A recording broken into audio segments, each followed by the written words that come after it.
All right, fellas, we rocking and rolling to another class of the Father Within.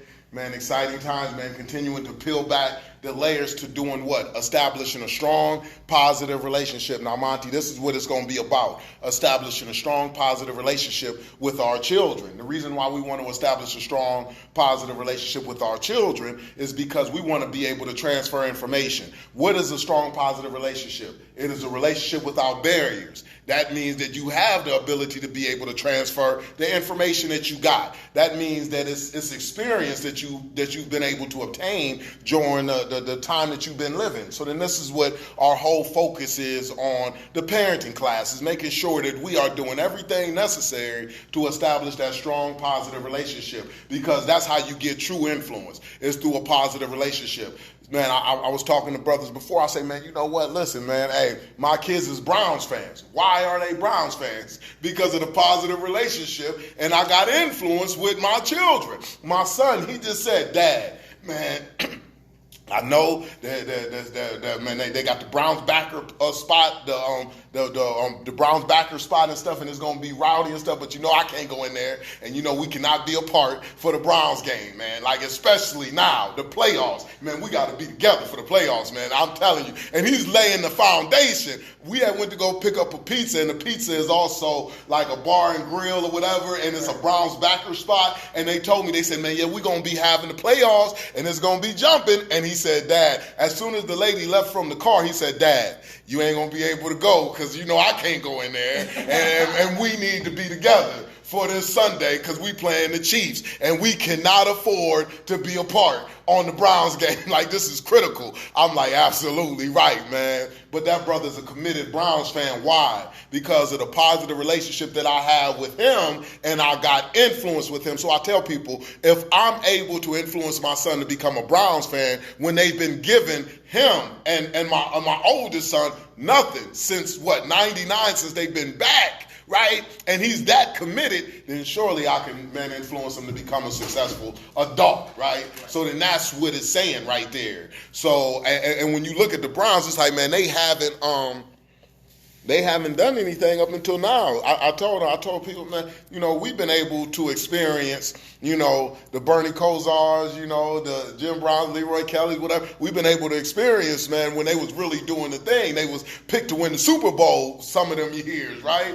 So we was able to experience, right, the Cardiac Kids, we was able to experience a solid team, man. So then that's what produced us to be fans. But it's no reason for no kid who was born in 98, 97 to be a Browns fan, right? Except for the relationship with their parents that influenced them to become Browns fans, because they haven't put anything. We done went through 0-16 seasons, right? Losing season after losing season, right? Like number 1 draft pick, and then we pick number 1, number 3, number 5. We always in the top 10, right? When have we not been in the top 10? Right, Super Bowl team. Right, like crazy. We could have put together a championship squad just with our draft picks, but the Browns being the Browns back then, it's like we picked all the wrong people, right? We just picked wrong people, right? Continuously, the Johnny Manziels of the world, you know, all of the people that the Brady Quinns, right? First rounders, man, that ain't even no longer in the NFL. But for them to be committed and being Browns fans is because of their influence. And that's what it's all about, fellas. It's about us being intentional about what we are doing as far as establishing a strong, positive relationship with our children. And one thing that we got to understand is that it's not just going to happen, right? That stuff just don't happen, right? You're not going to be able to get to the top by wandering. You got to be focused on the top. If you're not focused, then, brother, it's not going to happen. A lot of times people think that stuff is just going to, you know, withstand through the test of time, it's going to be what it needs to be. No, that doesn't happen like that. You got to, man, intentionally do things to get yourself in the place in life that you want to be. If you want to have a strong, positive relationship with your children, with anybody for that matter, you got to do things intentionally to establish it. If you don't do things to intentionally establish it, then you're going to automatically do the things that are negative that's going to produce the barriers between you and your children, and it's going to be be a negative relationship between you and your children. Therefore, you have no influence with you and your children. They will be influenced by everybody else out there in society. And this is how serious it is. That means that they will be influenced by businesses. They will be influenced by the streets. They will be influenced by people who don't have their best interest at hand. And if they are influenced by businesses and by the streets, where will be their end destination? Somewhere undesirable, right? They will find themselves in a situation where they like, man, I'm not with this. I don't like this, right? This sucks. This is not the way that I want to live life, right? That's where they will find themselves at, because they have been adopting and they have developed a philosophy that puts them there. We want to be the ones that help them to develop a philosophy that's going to put them on another level, somewhere that they're going to be successful at in life, right? We want them to be there, and the only way that they're going to be there is through our strong relationship that we have with them and influencing them. So then that's why we say that this parenting piece, it actually starts with us and it's going to end with us, right? It's all about us. So then the first thing that we want to do is what? Is we want to understand what type of father that we are delivering to our children, right? That's what we want to give that some thought. Because if I'm going to have a strong, positive relationship with my children, the first thing that I got to do is understand, man, what type of father am I going to give to them? Or am I going to give them any old father? Right? Exactly. Right? Oh, yeah, I understand. This next level information, man, you ain't going to be able to get it with the phone too, man. Like, that stuff crazy. No, my baby mom going to send me this bullshit. I know, but... Crazy. Like, but this is how they play with No. relations and vice versa. So, but she sent this because I sent this to her. So, okay, cool. You want to send that now? No, you're not going crazy. Right. You want to manipulate me in my mind so I can stop what was transpiring for me to be independent and get my shit together to have better rights towards our son. Right. But you're using it as a weight Right. to get what you want. Right. No, that's Right. dumb. Being a man about it. Just let her know. Not changing shit. Unless it's related towards our son, don't bother me. Right. And that's that. I'm gonna put it down. No doubt. Because and that's another thing too, is like a lot of times, man, people will try to distract you from getting what you need to get and becoming who you need to become, right? So sometimes when you're in a relationship with somebody, you got to ask yourself, who are you becoming? Matter of fact, whatever you are doing in life, you got to ask yourself, who are you becoming when you are doing whatever you are doing, wherever you are at? Who am I becoming? Because who you becoming, that's everything, right? That is everything. So it's like, man, hey, if I'm not becoming great, man, messing with you, I gotta go ahead and put you down, because you distracted me from being able to do the things that's gonna help me become great, right? Like you influencing me in the wrong direction. You continue to poke at me and pick at me, and I'm continuing to respond, right? So we got to be disciplined to take control of our lives, right? Because our development is up to us. It's up to nobody else. It's up to us. So we got to get everything that we got to get to become who we need to be. And the thing about it is, like, this is a full-time job. Becoming is a full-time job, right? It's a full-time job. So that's what it's about. So the first thing that we got to do, fellas, in becoming the father that we want to deliver to our children, what do? The first thing that we got to do is what? We got to reflect. That means that we got to reflect on our past. So if we going at this fatherhood piece in a way to where we saying, man, you know what? I'm going to give my son, my daughter, the best version of myself that I can possibly get. Because it's one thing to have access to your children and to be in your children's presence. But the next thing is, how are you going to play that role as father, right? While you are in this position. How are you going to go about it? So you want to give it some thought. And so often we don't give it no thought, but we want to give it some thought. So then the first thing that we want to do is say, man, you know what? I'm going to, figure out what type of father that I'm going to deliver to my children by what? I'm going to reflect. So then the first thing that I'm going to do is I'm going to reflect on my past. Where am I reflecting on my past? Where am I going? I'm going to how my parents interacted with me, right?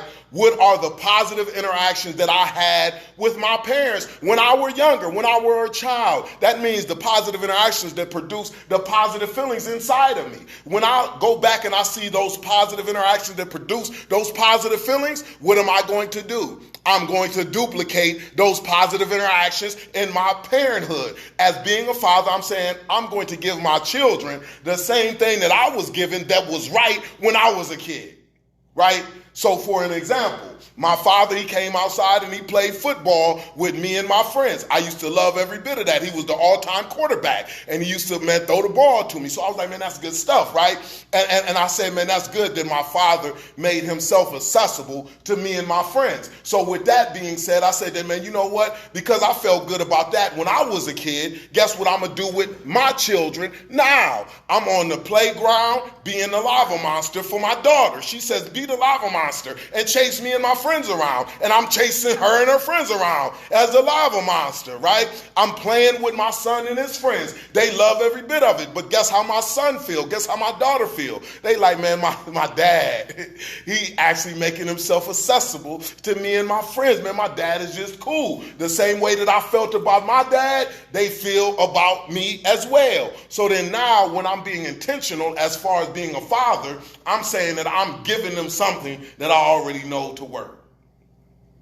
It's that simple, right? So you duplicate the positives. One thing that my father did too, he came to the football games. Every football game, he was a janitor at Oberlin College, and every football game, that brother was there. Every basketball game, that brother was there, right? It was like clockwork. And every time he be in his janitorial suit and stuff like that. And some of the guys, they used to make funnies and crack jokes about it. But I used to be like, man, hey, at least he here. Like his other fathers ain't even in the dang on building. My father is here cheering me on. And he would be like, come on, son, let's go, Carlos, let's go, Los. And that stuff used to make me feel good, straight up. When I was out there and I would make a touchdown and he was right there in the stands cheering me on, that stuff felt good. Guess what? My son, he had football games. Where am I at? Right there in the stands, right? I'm not about to be absent of a football game. Why? Because my father wasn't absent with me. So I know how it made me feel. I'm going to make sure that my son and my children feel that same exact feeling that I felt. My daughter, she did a dance. She was like 3 years old. She was doing like dance or whatever may be the case. And guess what? When they had they program where they was showing everybody what they learned, I was right there. Present. Why am I present? Because my father was present with me, and I know that it produced a positive feelings, right? So only thing that I'm doing as a father is I'm being intentional about what I'm doing and who I'm delivering to my children, right? I'm duplicating the positive. So once we look at the positive and then we duplicate that and give our children that same positive, right? We being intentional. We got to take it another step further. Now what we must do is what? We got to identify the negative. Absolutely. We got to identify the negative. Eat the meat without the bones. Throw away the bones. We got to identify the negative. So now we got to look at the negative interactions that we've had with our parents when we were younger, right? And once we look at those negative interactions that we had with our parents that produced the positive feelings, it is our responsibility to identify, then to resist, right? We must identify, resist. Identify the negative, resist the negative. That means that if it was poison for me when I was a child and it made me sick, right? I don't want to give that same poison to my children right now as a father because it's going to make them sick as well. Poison is poison. So I want to identify that negative and not give my children that same negative. Right? So my father, he used to scream. He used to holler. We never got whoopings. But when he hollered, we used to feel like, man, our life was at stake. Our life was at stake, right? Like, hold up, this brother about to go off the next, he about to go to another level. I knew he had guns and stuff all through the house. I'm like, man, he might just go ahead and take us out the game, right? I felt like that, right? So, but that was a negative feeling. And one of the things, especially with my father, it being so positive and him having such influence with me, nobody gets it all the way right? But this is one of the wrongs that my father had done. It's just the way that he used to holler when we had did the wrong and he got mad. He used to, man, walk through the house like, I'm telling you, like, y'all think I'm a game? You think I'm a toy? And he used to work out and he used to hit the bag too. He was a Golden Glove. He used to hit the bag and then he had the guns. I'm like, man, we don't stand a chance, man. Like, this stuff is over with, right? And I was just like, man, just real still, right? But that's what I look at and I say, wow, that gave me a negative feeling because it kind of made me feel unsafe. I'm just being honest, right? So now in my parenting, I identify the negative and then I resist it. I don't give my children the same thing. So when my children, they are doing some of that things that they ain't supposed to do, guess how I'm communicating with them? Just with a calm voice or with a firm voice. Listen, you heard what I said now. This is where it's at, right? But I'm not all the way up to level 10. Like, you know what I'm saying? This is going to be, I ain't doing that. Why I'm not doing that? Because that produced a feeling of negativity in me when I was a child. I'm not going to give my children the same thing that I got that I believe to be negative. This is how I'm being intentional. I see fathers and parents who say, man, my parents talked to me crazy. They used to say that I was dumb, I was stupid. They used to say that I was slow. You know, they used to talk all of this stuff. They used to say I was soft, whatever. They say this stuff. And then guess what they doing with they children as parents? They doing the same exact thing that was done to them. I heard parents say, fathers say, man, you know what, man, my father wasn't there for me when I was a kid. He was gone. He was always absent. He said that he would come and then he don't come. And guess what they doing as parents now? Same thing. They're absent.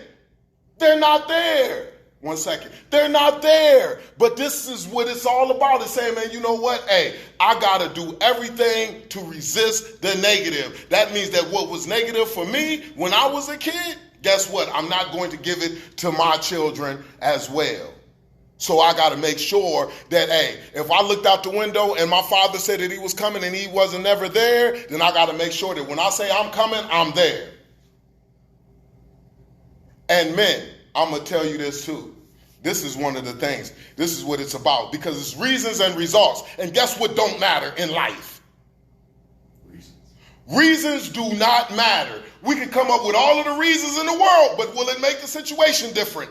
No. So with our children, we got to come with the results. So then therefore, we got to figure it out. We got to do whatever we need to do to figure it out. So if we saying, man, you know what, man, I can't see my child because of the mother, it's like no reasons, right? Reasons and results. Reasons don't matter. That means that I got to do what I need to do. I got to take classes. I got to go ahead and get myself together. I got to go to the courts. I got to file paperwork. Whatever I got to do to get it done, I'm going to get it done because reasons don't matter. At the end of the day, your children going to be looking out into the stands, and if you're not there, it's going to make them feel negatively. So we got to just make sure that we are there, whatever it takes.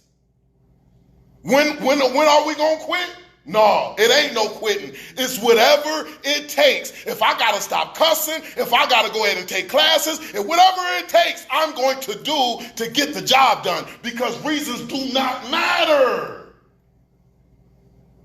Reasons only sound good to the people who giving them.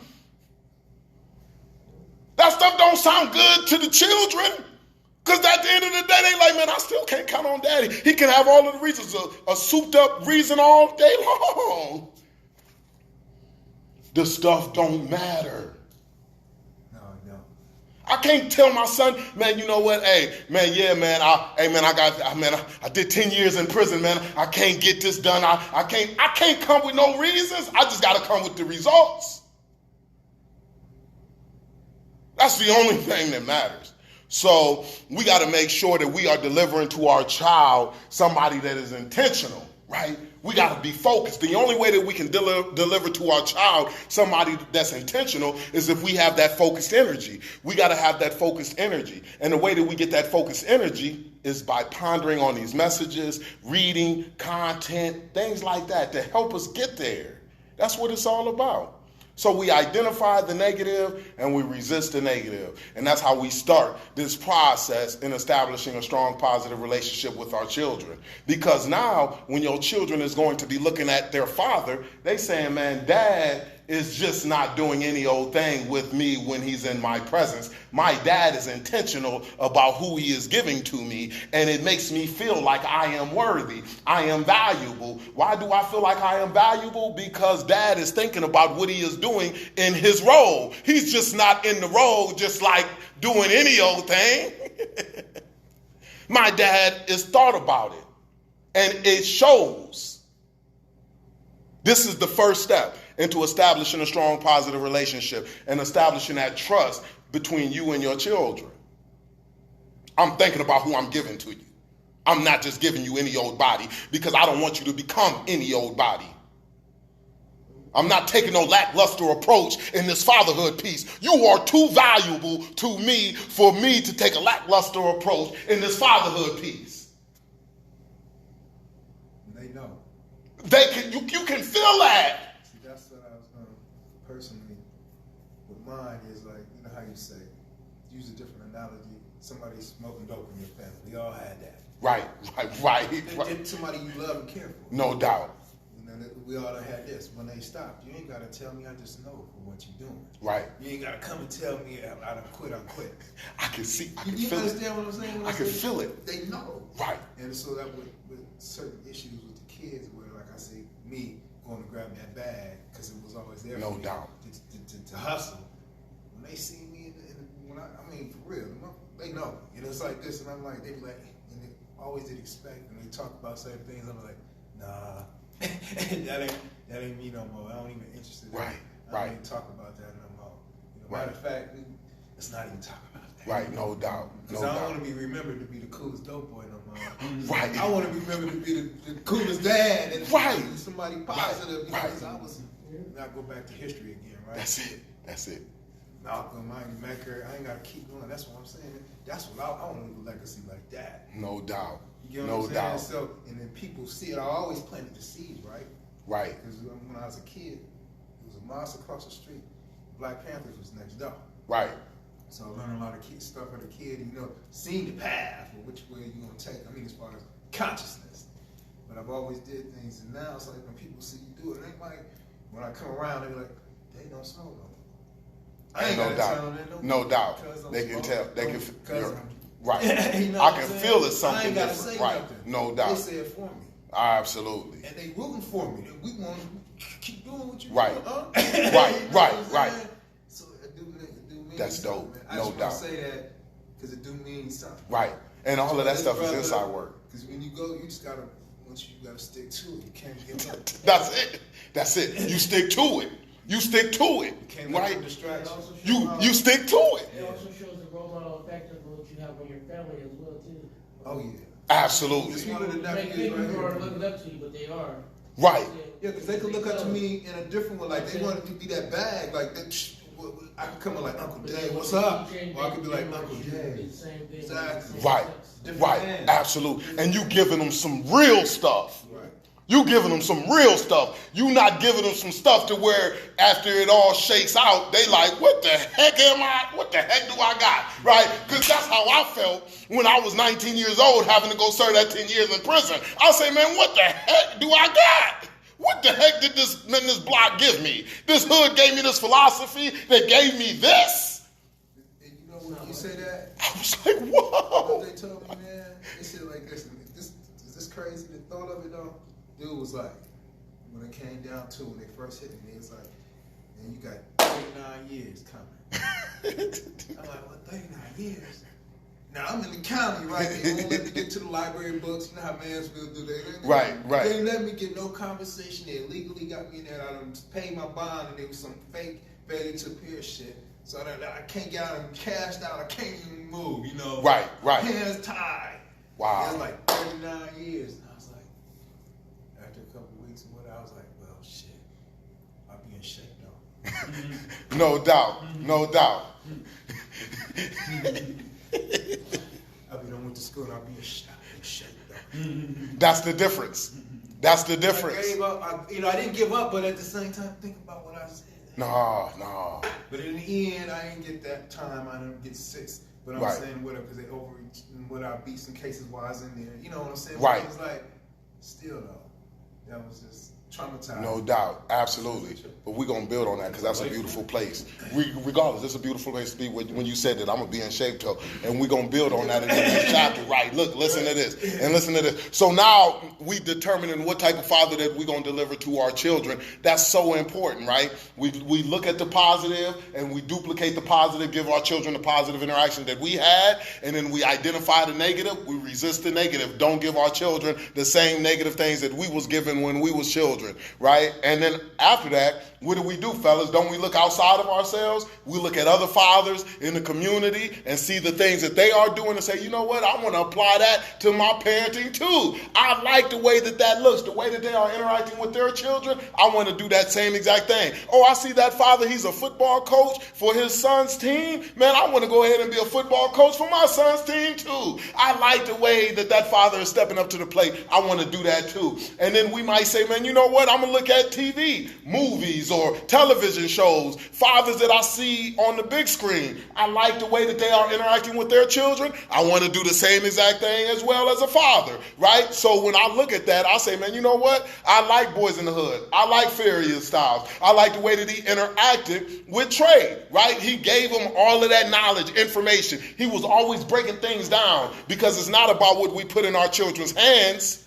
It's about what we put in their heads. Because if we put the right thing in our children's heads, then they will always be able to keep something in their hands. So then that's why we want to really focus on what we are putting in our children's heads. So when they become adults, they have the right things circulating around in their heads, and then they'll have the minds to be able to do life in the right way and experience a heaven on earth because they have the mind to get it done.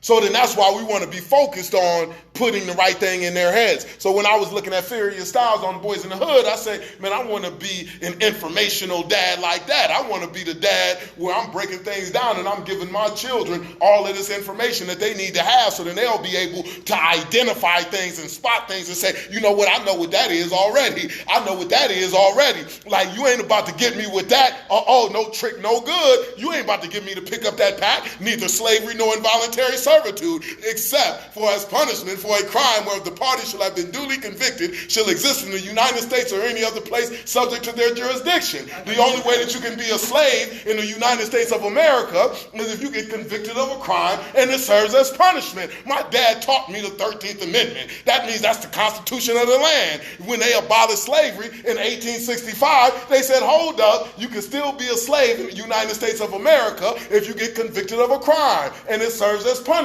So then that's how you can make slave wages in the penitentiary. And they are making billions off of people in the penitentiary. Honda, Walmart, Target, Hewlett Packard, they get work done inside of the penitentiary. Why? Because they ain't got to pay nobody for vacation time. They ain't got to pay nobody for sick time. They can get the work done for 17 cents an hour. What a beautiful hookup. Why can they get that done? Because they are legal slaves. You don't have to pay them no dang on minimum wage.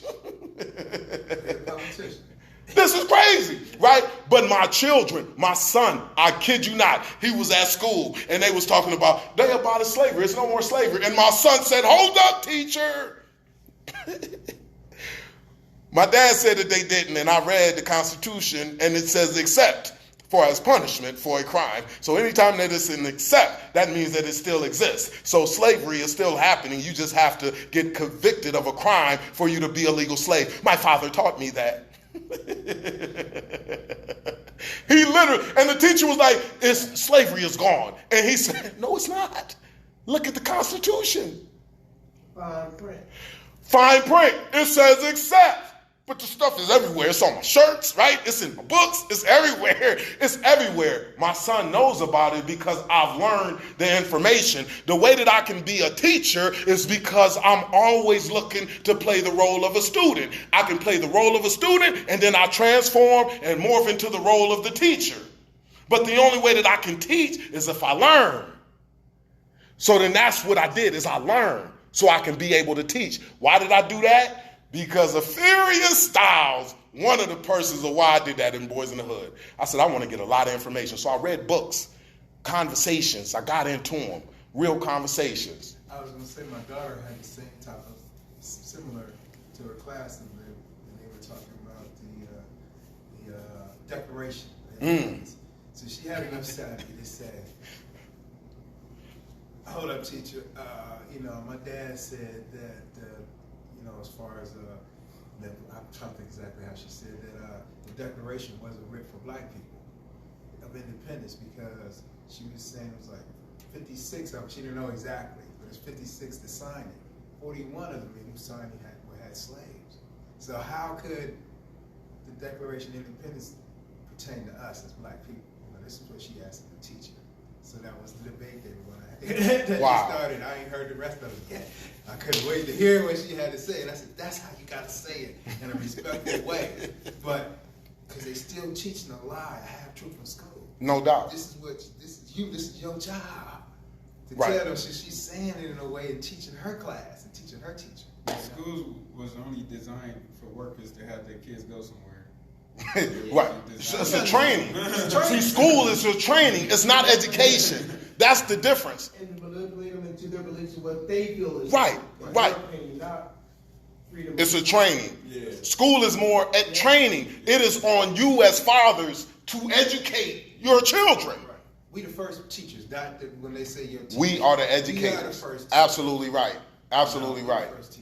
Absolutely right. That's a good point. And then we follow that up with just with my son, I'm just seeing him like doing things that I want him to do, thinking in a way that I want him to think, right? But that's because of the information. So one of the things that he was asked in school, and this just happened, they asked him, they said, if one of your best friends, they had, they started using drugs, so then they introducing that because he's 12 years old, right? I got 3 children, a 23-year-old, a 12-year-old, both of them boys, and then I got a 5-year-old baby girl, right? So, and what they asking him, they said, if your best friend is using drugs, like, what are you going to do? How are you going to handle that situation? And he said that other kids, he was excited to tell me this stuff too. He said other kids were saying, man, I'm going to tell them that they stupid. Ain't no way I'm going to be using no drugs. Ain't no way I'm going to do it. You know what I'm saying? So then they was trying to break down why people use drugs and things like that and how to go about it. And then, so they was trying to see how the kids would respond and tell me, how did my son, he going to say, he be like, man, he said, Dad, this is what I told him. He said that, man, I'm just going to do the best that I can. I'm not going to say what I won't do, what I will do. I just hope that I'm strong enough to do what's right. Right? That's what he said. He said, I hope that I'm strong enough to do what's right. Because I told him this stuff. I said, son, don't never sit up here and say what you won't do. Because when you're in a situation, you might do that. You never know. Don't look at somebody and look down on them and say, hey, I ain't doing nothing like that. Hey, you ain't been in that situation. Hey, you ain't never been hungry. Yeah, you saying you won't steal, but you never been hungry. What if you was hungry like that person was hungry? What if you came up like that person came up? Maybe you would do the same exact thing that person would do. Only thing that you can do is say, man, I just hope that I do what is right. Because at the end of the day, I'm still in this human flesh and I'm subject to do the wrong thing. I just hope that I do what's right. I hope that I'm strong enough when I'm faced with something like that to do what's right. I heard people tell me all the time, say, man, you know what, man? Hey, I would have went on ahead and finished dude off when I would have got out the penitentiary after doing the 10 years. I said, it's easy for you to tell me what you would do, and you ain't did no 10 years. Do you know how 10 years feel inside of the penitentiary? It's easy for you to say that, right? That stuff was hell. I looked at my thing on TV some nights at 12 o'clock and I just wanted to cry. I said, man, dang, I should be crying right now. I just don't know how to produce the tears, but I feel like crying. When I used to watch my son look through the crash gates after a visit and he would just be waving at me until I couldn't see him no more. When I went back to my dorm, I say, man, what the heck am I doing? What have I done? Like, that stuff hurt. It hurt me to my core. So for somebody to sit up there and say what they would do, they have not felt how it felt to be on that dang on rack that you can't even roll over. You got to flip over because it's so small. The rack looked like a dang on coffin. Everything with the penitentiary is related to death. It's similar to death. That means that you go in there with nothing from the streets. You go in there naked. The beds, they look like coffins. Even Just like that. They got real mirrors. They They got polished steel. They ain't got real. You can't see real. It's crazy, right? Like to go through that. So that's what I was telling my son. I say, man, don't never say what you would do and what you won't do. You just do what you need to do. And you just continue to live life and say, like, people, man, ain't no way I would hit her. Man, you ain't been in that situation. You don't know what the heck you would do. You haven't been tried like that. You don't know that. You saying it and you don't know. That's why I don't want to look down on nobody. I say everybody's situation. I don't care what it is. I ain't critical of nobody because I understand that I'm subjected to fall into the same traps that person fell into. I just want to make sure that I got my stuff together. I don't want to be that person saying I wouldn't do it and then end up doing it. And now I got to explain why I said that I wouldn't do it and then I did it. Now I'm looking like a dang on hypocrite. So I just keep my mouth closed and I just say, man, you know what? I just pray and hope that I got the strength that I need to have to handle that situation. I remember when I started selling coke. I said I would never do it. Right? Why would you start selling coke? Right. It only made, I went against my, but I did it. People don't understand, man. People don't understand. They say, man, I wouldn't do that. Man, that's crazy. Until you get in that situation. So that's why I say, so only thing that you can do in life, but that's good stuff. But this is the thing about it, fellas, is like, man, me really teaching my son, man, how to be, educating him about himself, right? Because I don't want him to be out there, man, thinking he too high. I want him to be, man, level. I don't want him to have his nose all up in the air like, I'm not doing none of that, until he get in them situations and then he end up doing that stuff, right? So I want him to have his head level. Why? Because I want him to be attractive to other people. You're not attractive when you sit up there, I'm above all of you. You dang on peons, right? You're not attractive. An opportunity comes through relationships. Not only that, but it sucks not to have strong relationships in life. I'm glad you said that because that's what they're not talking about. Say the rapper, remember what I said? They think they did it all their own. You know what I'm saying? The new style is, I don't need no help. I don't need nobody all day long. Myself. Nobody but myself. But that's not accurate. And you hear the kids say it, my son said something, I'm all right. I'm like, you ain't all right, son. It's just me. I don't care. Yeah. Solo dolo. So I had to come with an approach to, no, son, let me tell you. I'm working just on that. No doubt. 27-year-old man, you do need some help. So. Absolutely. You don't want to do it alone, man. You don't want to. It's not even meant for you to do life alone, right? Even when people get a lot of money, what do? They try to buy friendships. They try to buy somebody to be around them.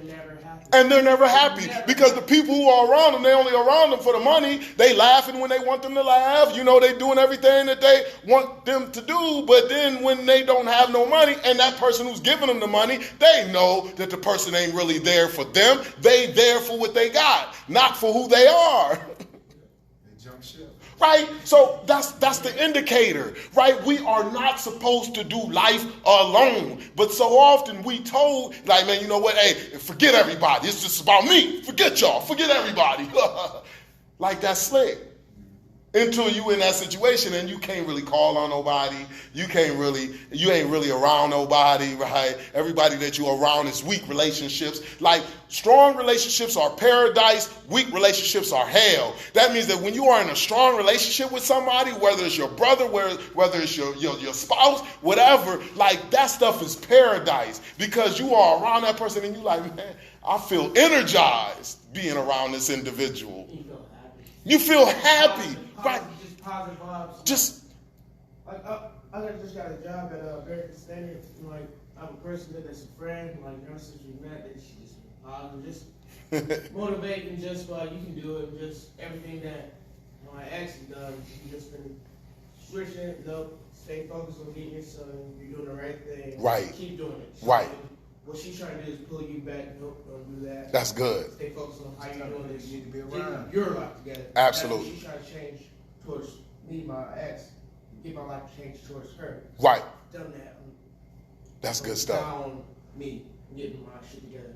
It's not for me mainly. It is partially for me. Yeah, yeah. Right. Let's go ahead and correct that. Let me finish what I said. It's Yeah. for me mainly, but it's mainly because I value and love my son so much. Like, because on December 17th, I was in a car accident. Just Wow. like that. Where No I had doubt. a job at Willard. You know what I'm saying? Making $500 a week. And then next year, black guys. I went into a 6-foot ditch. But I was able to turn it, hit a telephone pole.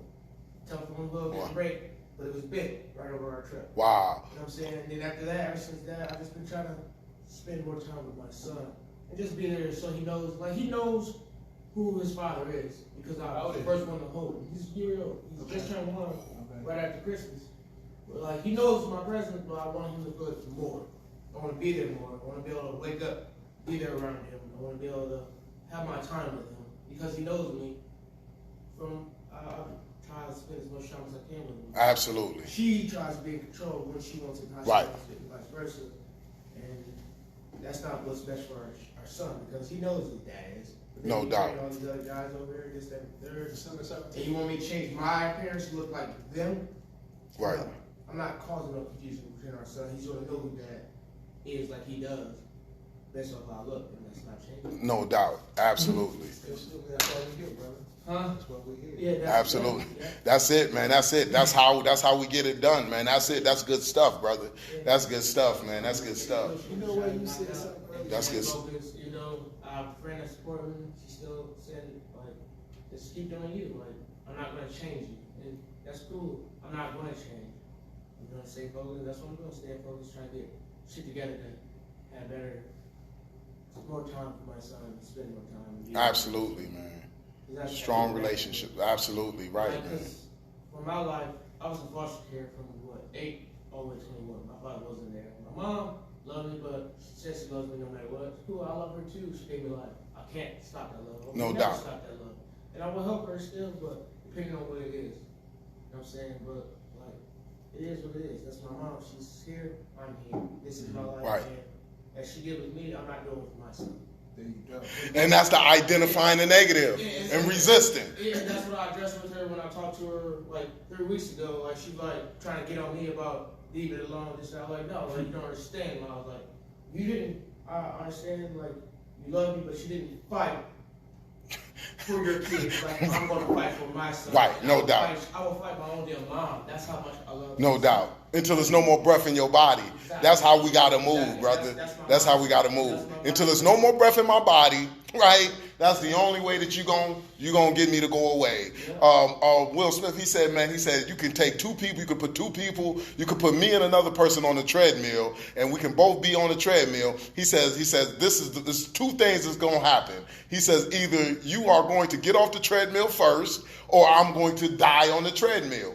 Either or. So what is that saying? Either you going to quit and I'm going to win, or I'm going to die trying. Period. Like, I'm going to die on the treadmill, but I'm not going to get off that treadmill until I achieve victory. That's how we got to look at it with our children. And like you said, man, you felt like that, man, you know what? You felt negatively about your mother because you said, you know what? You could have fought for me, right? But you didn't. So now what you saying is I identified that. So instead of me just going off into the sunset and allowing my children to be raised any old kind of way, guess what I'm going to do? I'm going to fight for my children, right? And you know where that greatest fight is going to be at? Within.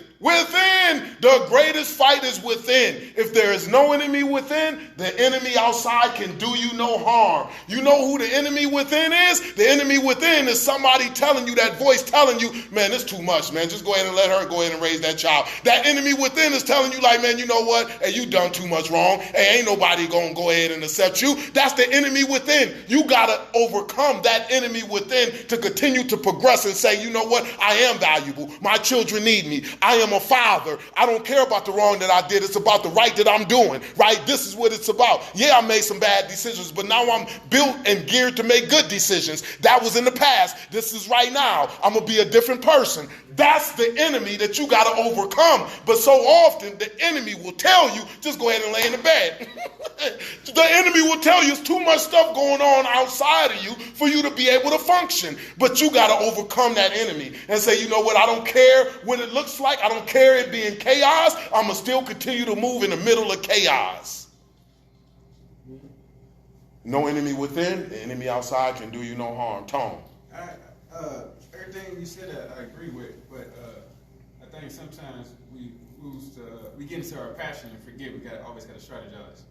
Like sometimes we go raw foot line and end up going through all that stuff we could have just sat back from and jumped like a horse over a pond.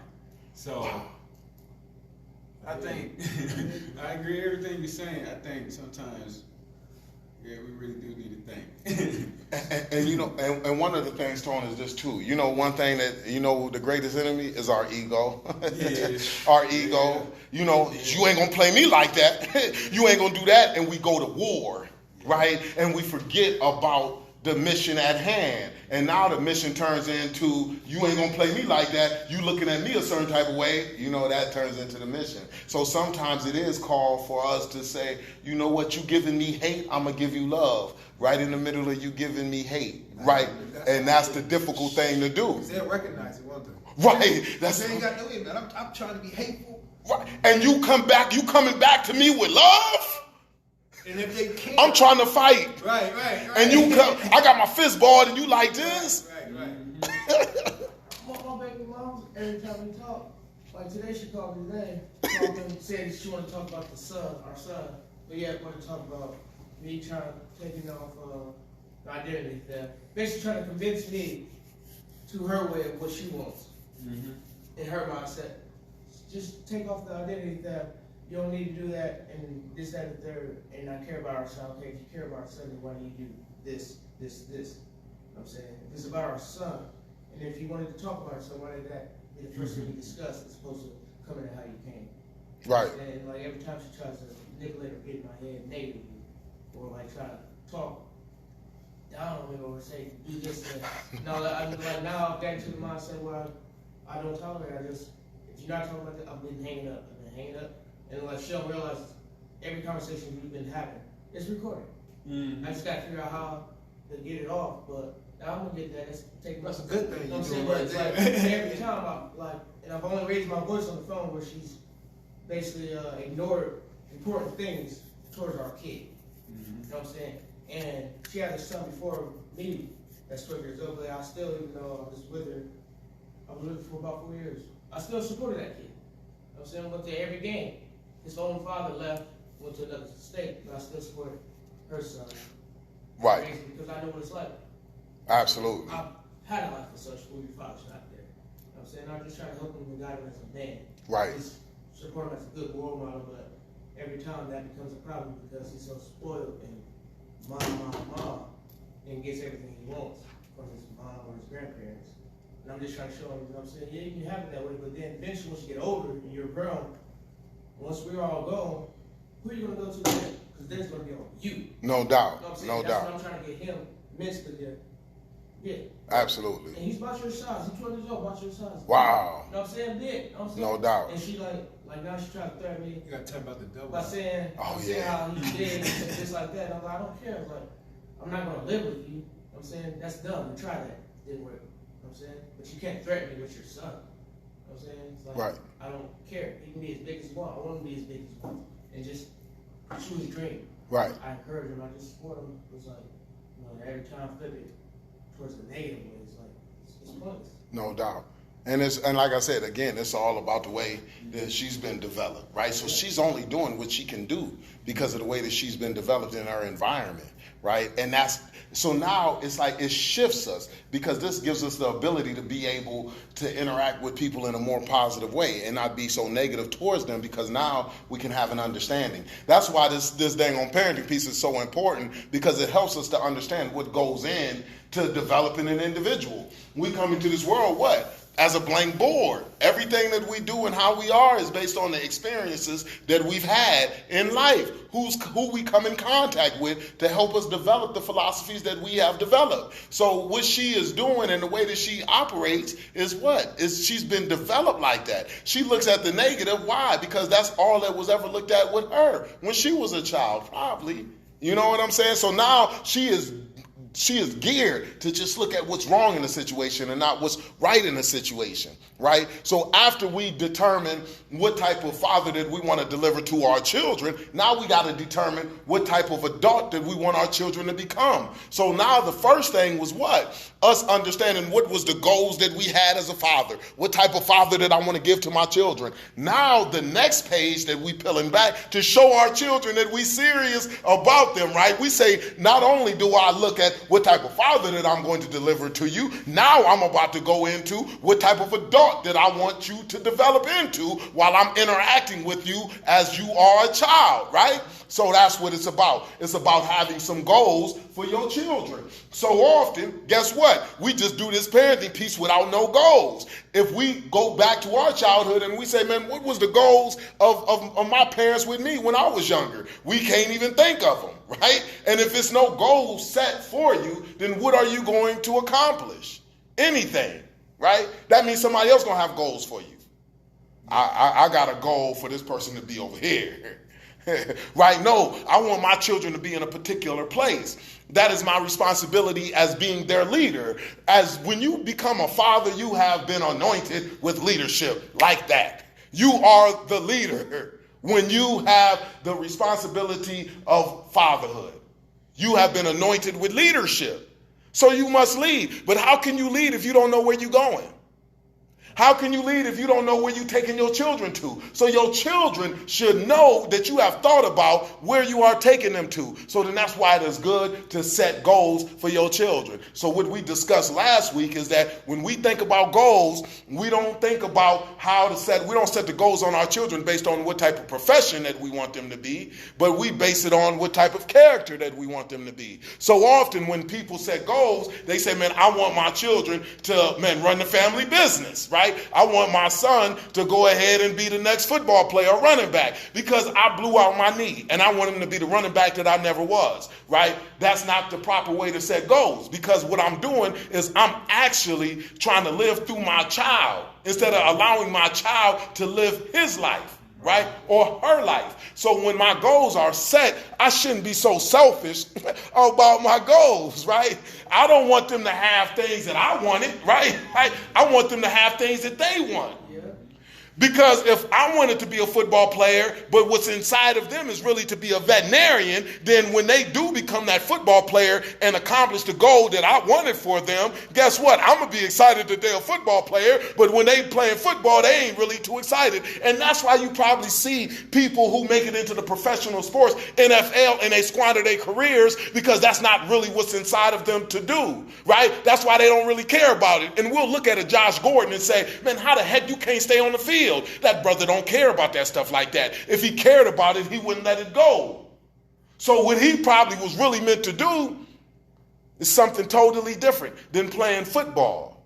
He got the gift to do it. He can do it well, but what he's probably been put here to do, something totally different. Because when you are operating in your gift, when you are operating in the design that you are supposed to be in, you won't get that stuff up for nothing in the world, right? I am supposed to be teaching. I am supposed to be speaking. This is what I am supposed to do. And this is how you can get me up on a Saturday coming from Pickerington, Ohio, an hour and a half away from here and make it here. That means I got to leave out at 8 o'clock. That means I got to get up at 7 to make it here by 9:30 because I got to go ahead and teach at the CAC. I got to do this at 12, right? So you don't have to twist my arm to do this. I'm in my design. This gives me life. This gives me life, man, right? My brother, he called me on the phone today. He says, Los, dang, man, I was just about to ask you a question, man, but you just so energized. It's like, heck yeah, man, I'm living life, man. I get a chance to do what I'm supposed to do. And guess what? People pay me to do this stuff. This stuff is crazy. I'll do this stuff for free. You think I'll be here looking at the clock? We be here, man, 3 o'clock, we past time. I'll be like, man, I don't care. I will be here all day getting it in. I don't sit up here and be like, oh, that's time. Time to cut. Time to go. I'll be like, as long as y'all here, I'm here. Let's rock and roll. This stuff be crazy. Because this is not work for me. So I want my children to be able to experience that as adults. And if they doing something that I wanted them to do, that I wanted to do, right, they ain't going to be able to experience this joy that I am currently experiencing. So with our children, we want them to be successful. And that's what success is all about. Give them the skills to be, Just giving them the skills to be able to warrant success. Give them the character. So I'm developing the character that they need to be able to warrant success. Boom. So what is the character? I want them to have 4 character traits, but now I done added a 5th one. And how do we get that stuff accomplished, right? The way that we get it accomplished is that I have my children write the goals down on a piece of paper, and then I have them post that paper on the refrigerator. Why the refrigerator? Because if you know kids like I know kids, they are always in the refrigerator. Even after they have eaten, they are in the refrigerator. So I want them to, every time they open up that refrigerator, boom, what are they seeing? The goals that I have set for them, right? That they have written down. So I want them to focus on the goals. I'm going to focus on the goals. I'm going to tell the mother, we all focus on the goals. So it increases the likelihood of us accomplishing the goal. What reason for us to set a goal if we aren't going to get it accomplished? The way we feel successful is when we accomplish the goals. So we got to first set the goals. So I said, man, what is the goals that I have for my children? And everything about my parenthood is based what? Around those goals.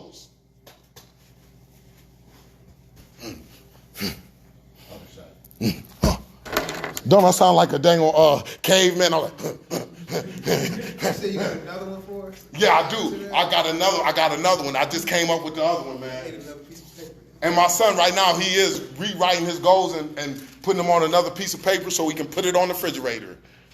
Like, I let my son know, like, man, it's so important. I'm telling you, man, like, this stuff, I'm telling you, this is stuff that we can do, apply. Everything that we talking about in this parenting class is stuff that is applicable. That means that it is meant to be applied. It's not meant to just sit and just be here. It's only useful once we apply it. And when we apply it, we will see the difference in our lives, in our relationships. Goals. Number 1. I said that I want my son, my daughter, my children. I say I want you to have confidence. Right?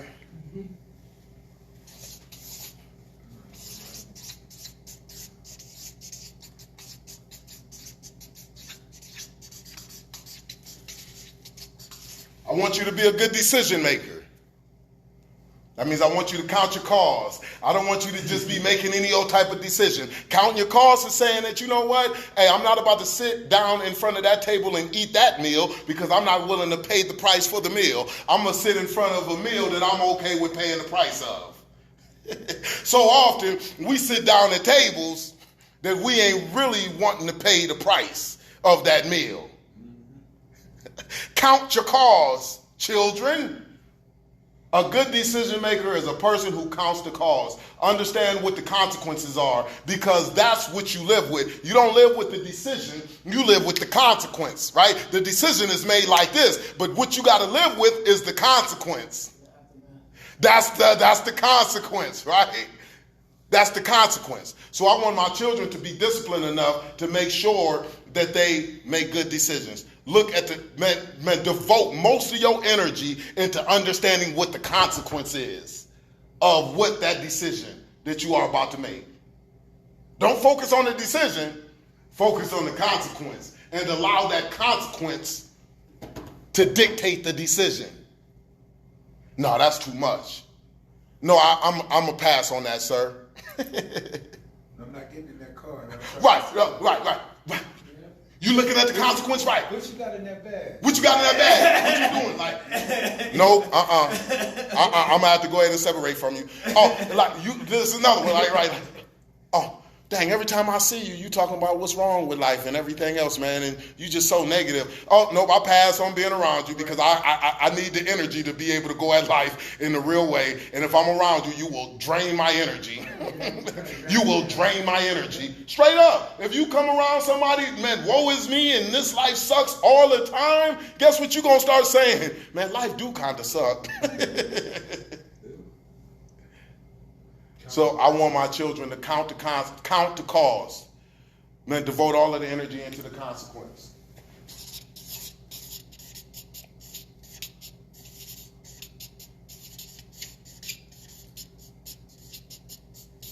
I want them to be self-regulated. I believe that people who are successful are those people who are self-regulated. That means that they regulate themselves. That means they understand what needs to be done, they get it done. They don't have to wait for somebody to tell them what needs to be done because they already understand what needs to be done. They regulate themselves. I want my children to be self-regulated. Because if you got to wait for somebody to tell you what needs to be done, then guess what? They are going to charge you for that service. And they're going to tell you to do stuff that's going to benefit them in their minds and not stuff that's really going to benefit you. So then that's why it's so important for you to do what you say needs to be done and not wait for other people to tell you, because some of the stuff they're going to miss from telling you because they don't feel like it really benefits them. So I want my children to be self-regulated as adults. I want them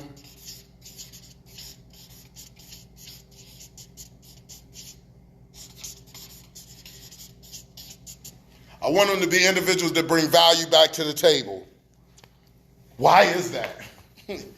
Because I don't want them to go to anywhere. I don't want them to be in any relationship looking what they can get. I want them to get into relationships looking what they can give. I want them to go to businesses looking what they can give, right? Because when you focus on the giving, guess what happens? You get. This is just the way that it is. When you sow, guess what happens? You reap. When you plant, that's how the harvest will come. The harvest will not come unless you plant the seed. So what do you need to focus on? Do you focus on the harvest or do you focus on the planting? Where is the opportunity at? The opportunity is in actually planting the seed. Because if you find the seed to plant, then surely you're going to have a harvest, because that's the law. It's what happens, but we get tricked into just looking for the harvest and not taking our time to plant the seed. And that's why we be frustrated, because we're not doing the work. We got to plant.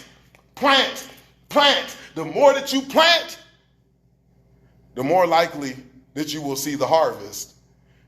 You can't dictate when the harvest to come, but you can dictate the work that you're going to put in. That's a part of the work. You got to look for the ground. You just don't want to plant on the concrete. You don't want to throw your seed on the concrete, because if you throw your seed on the concrete, and the concrete ain't going to produce the harvest. So a part of the work is making sure that the ground is fertile for the seed. So you got to make sure that you got to till the land, make sure that the land is right. That's a part of the work. So often we just say, man, I'm going to throw the seed on the concrete just to say that I did it. That produces nothing. It produces nothing. Just for you to say that you did it? Okay. That's halfway, and you get halfway. You get half stuff.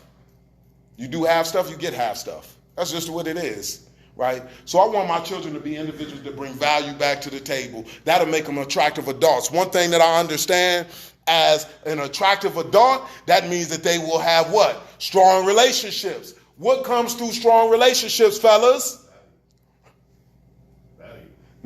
Value. Value comes through strong relationships, but what else? If you and I got a strong relationship, what can that present to me?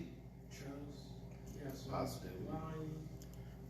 You're actually building a foundation so that wind blows can't break nothing y'all building. Right. But guess what happens? When you establish strong relationships with people, and I want my children to be in a space to be attracted so that they can establish strong relationships, guess what happens when you have a strong relationship with somebody?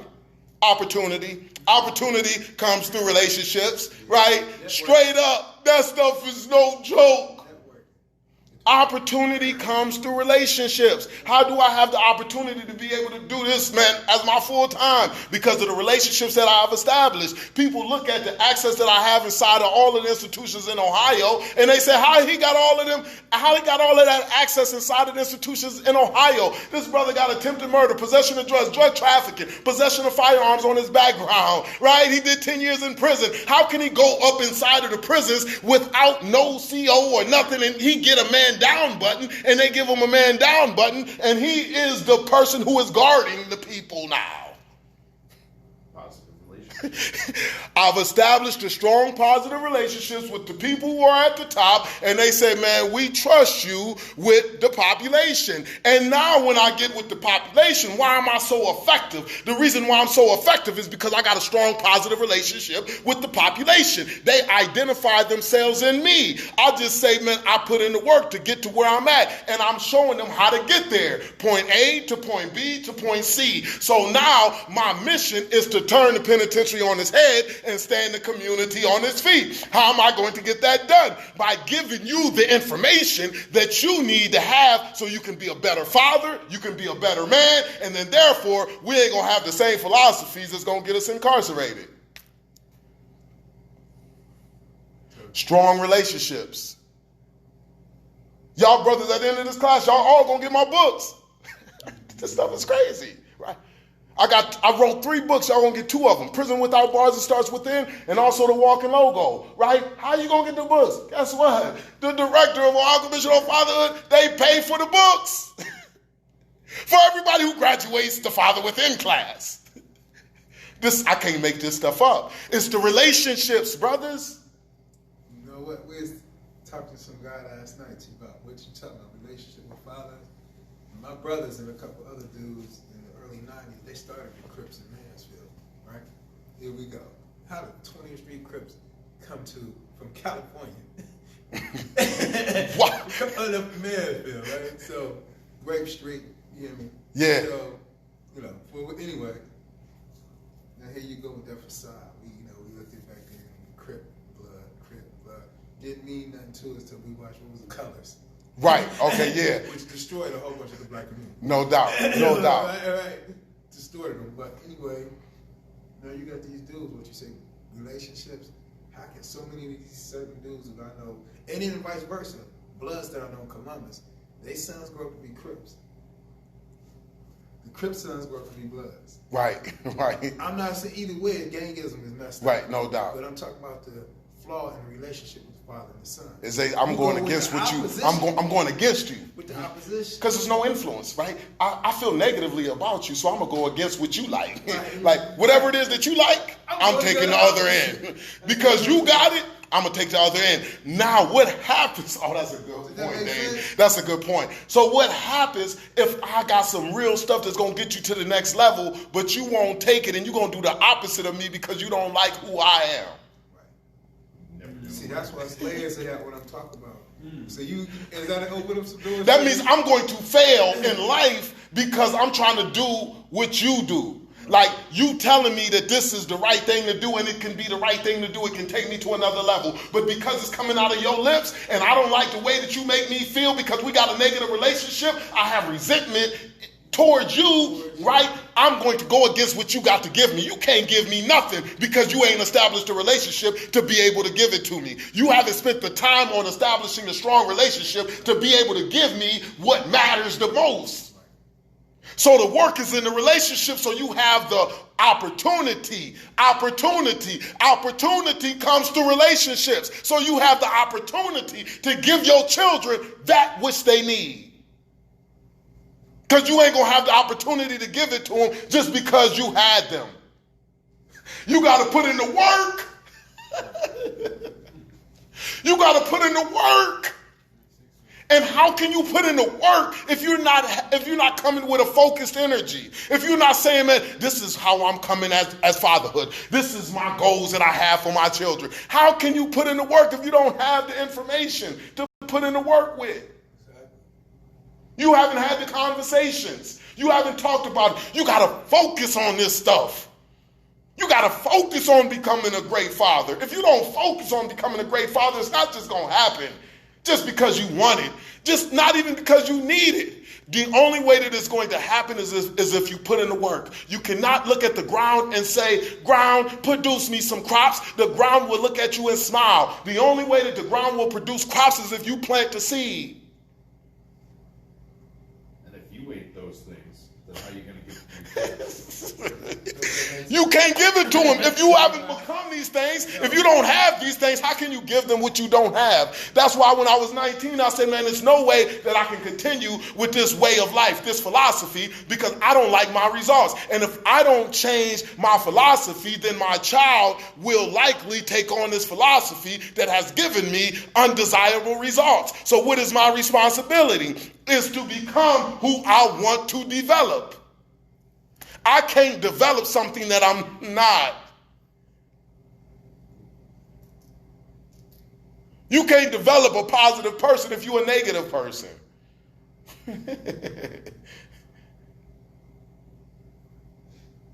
That's crazy. So that's why I say it starts with us and it's going to end with us.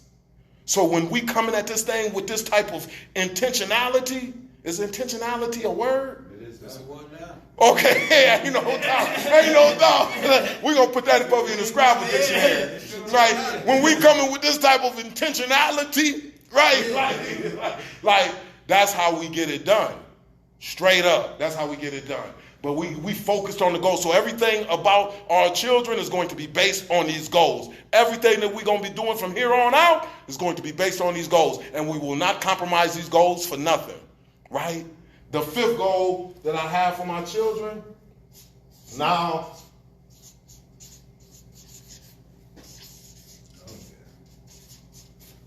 I want them to be individuals that do their best. No matter what. Do your best. Whatever you're doing, do your best.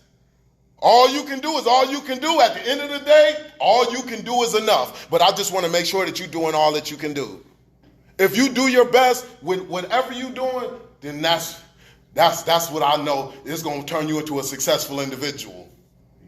When you go above and beyond, you over-deliver. When I'm coming in class, I'm over-delivering. I'm not just giving y'all just anything, right? I'm gonna exceed expectations. I'll do that stuff on purpose. I over-deliver. Intentionality, right? That's what it's about. So I want my children to do their best. That's one thing that's the fifth goal that I have for them. So now how do we accomplish these goals, right? We accomplish these goals by encouraging the behavior, right? We build on the positive. When we see them exhibiting some of the goals that we have set for them, what do? We encourage the behavior. That means that it's positive when they are exhibiting some of these goals. So if I say that I want them to do their best, when I see them, encouragement, first of all, it means what? It means to be specific. It's telling them exactly what they did that was right, how it benefited the particular situation, and how it's going to benefit them in the future. It's different from praising. Praising is saying, good boy, good girl. But we want to encourage the behavior, right? It takes a little bit more time. This is us being intentional with our children, letting them know that we see exactly what they did, and when we encourage that behavior, guess what's going to happen? They're going to do it again, and again, and again, until it becomes a part of them. You see what I'm saying? This is all strategic. I had to do that with my son because he's so used to dealing with. Remember the one I was Absolutely. with his grandfather and stepdad.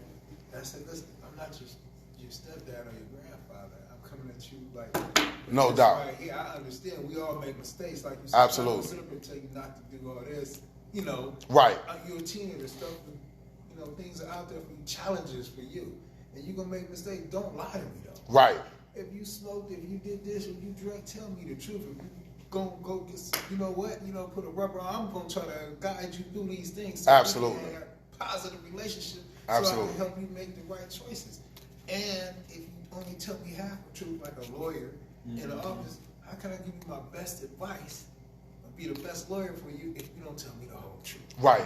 Absolutely. That makes sense? No doubt. Absolutely. So be there. No doubt. That's good. You know, we there. That's good. Because now you have the ability to be able to give him the information that he needs to be able to make his decisions, I might right? not like what you do, Right, no doubt. but I did stuff my parents ain't like what I did. Right, that's it. That's all it's about. You want him to come to you with what's going on in his life, like tell you everything so then you can give him accurate information. Because if you don't know everything, then you can't give him accurate information.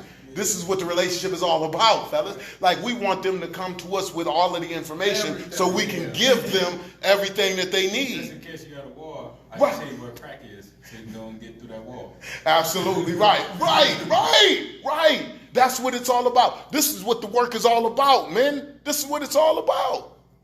When I was over my ex a while ago with just me and her son, my stepson, she was telling me about how when he was over his parents' house, how basically his friend has a sister around his age, and she has a house for a stepson.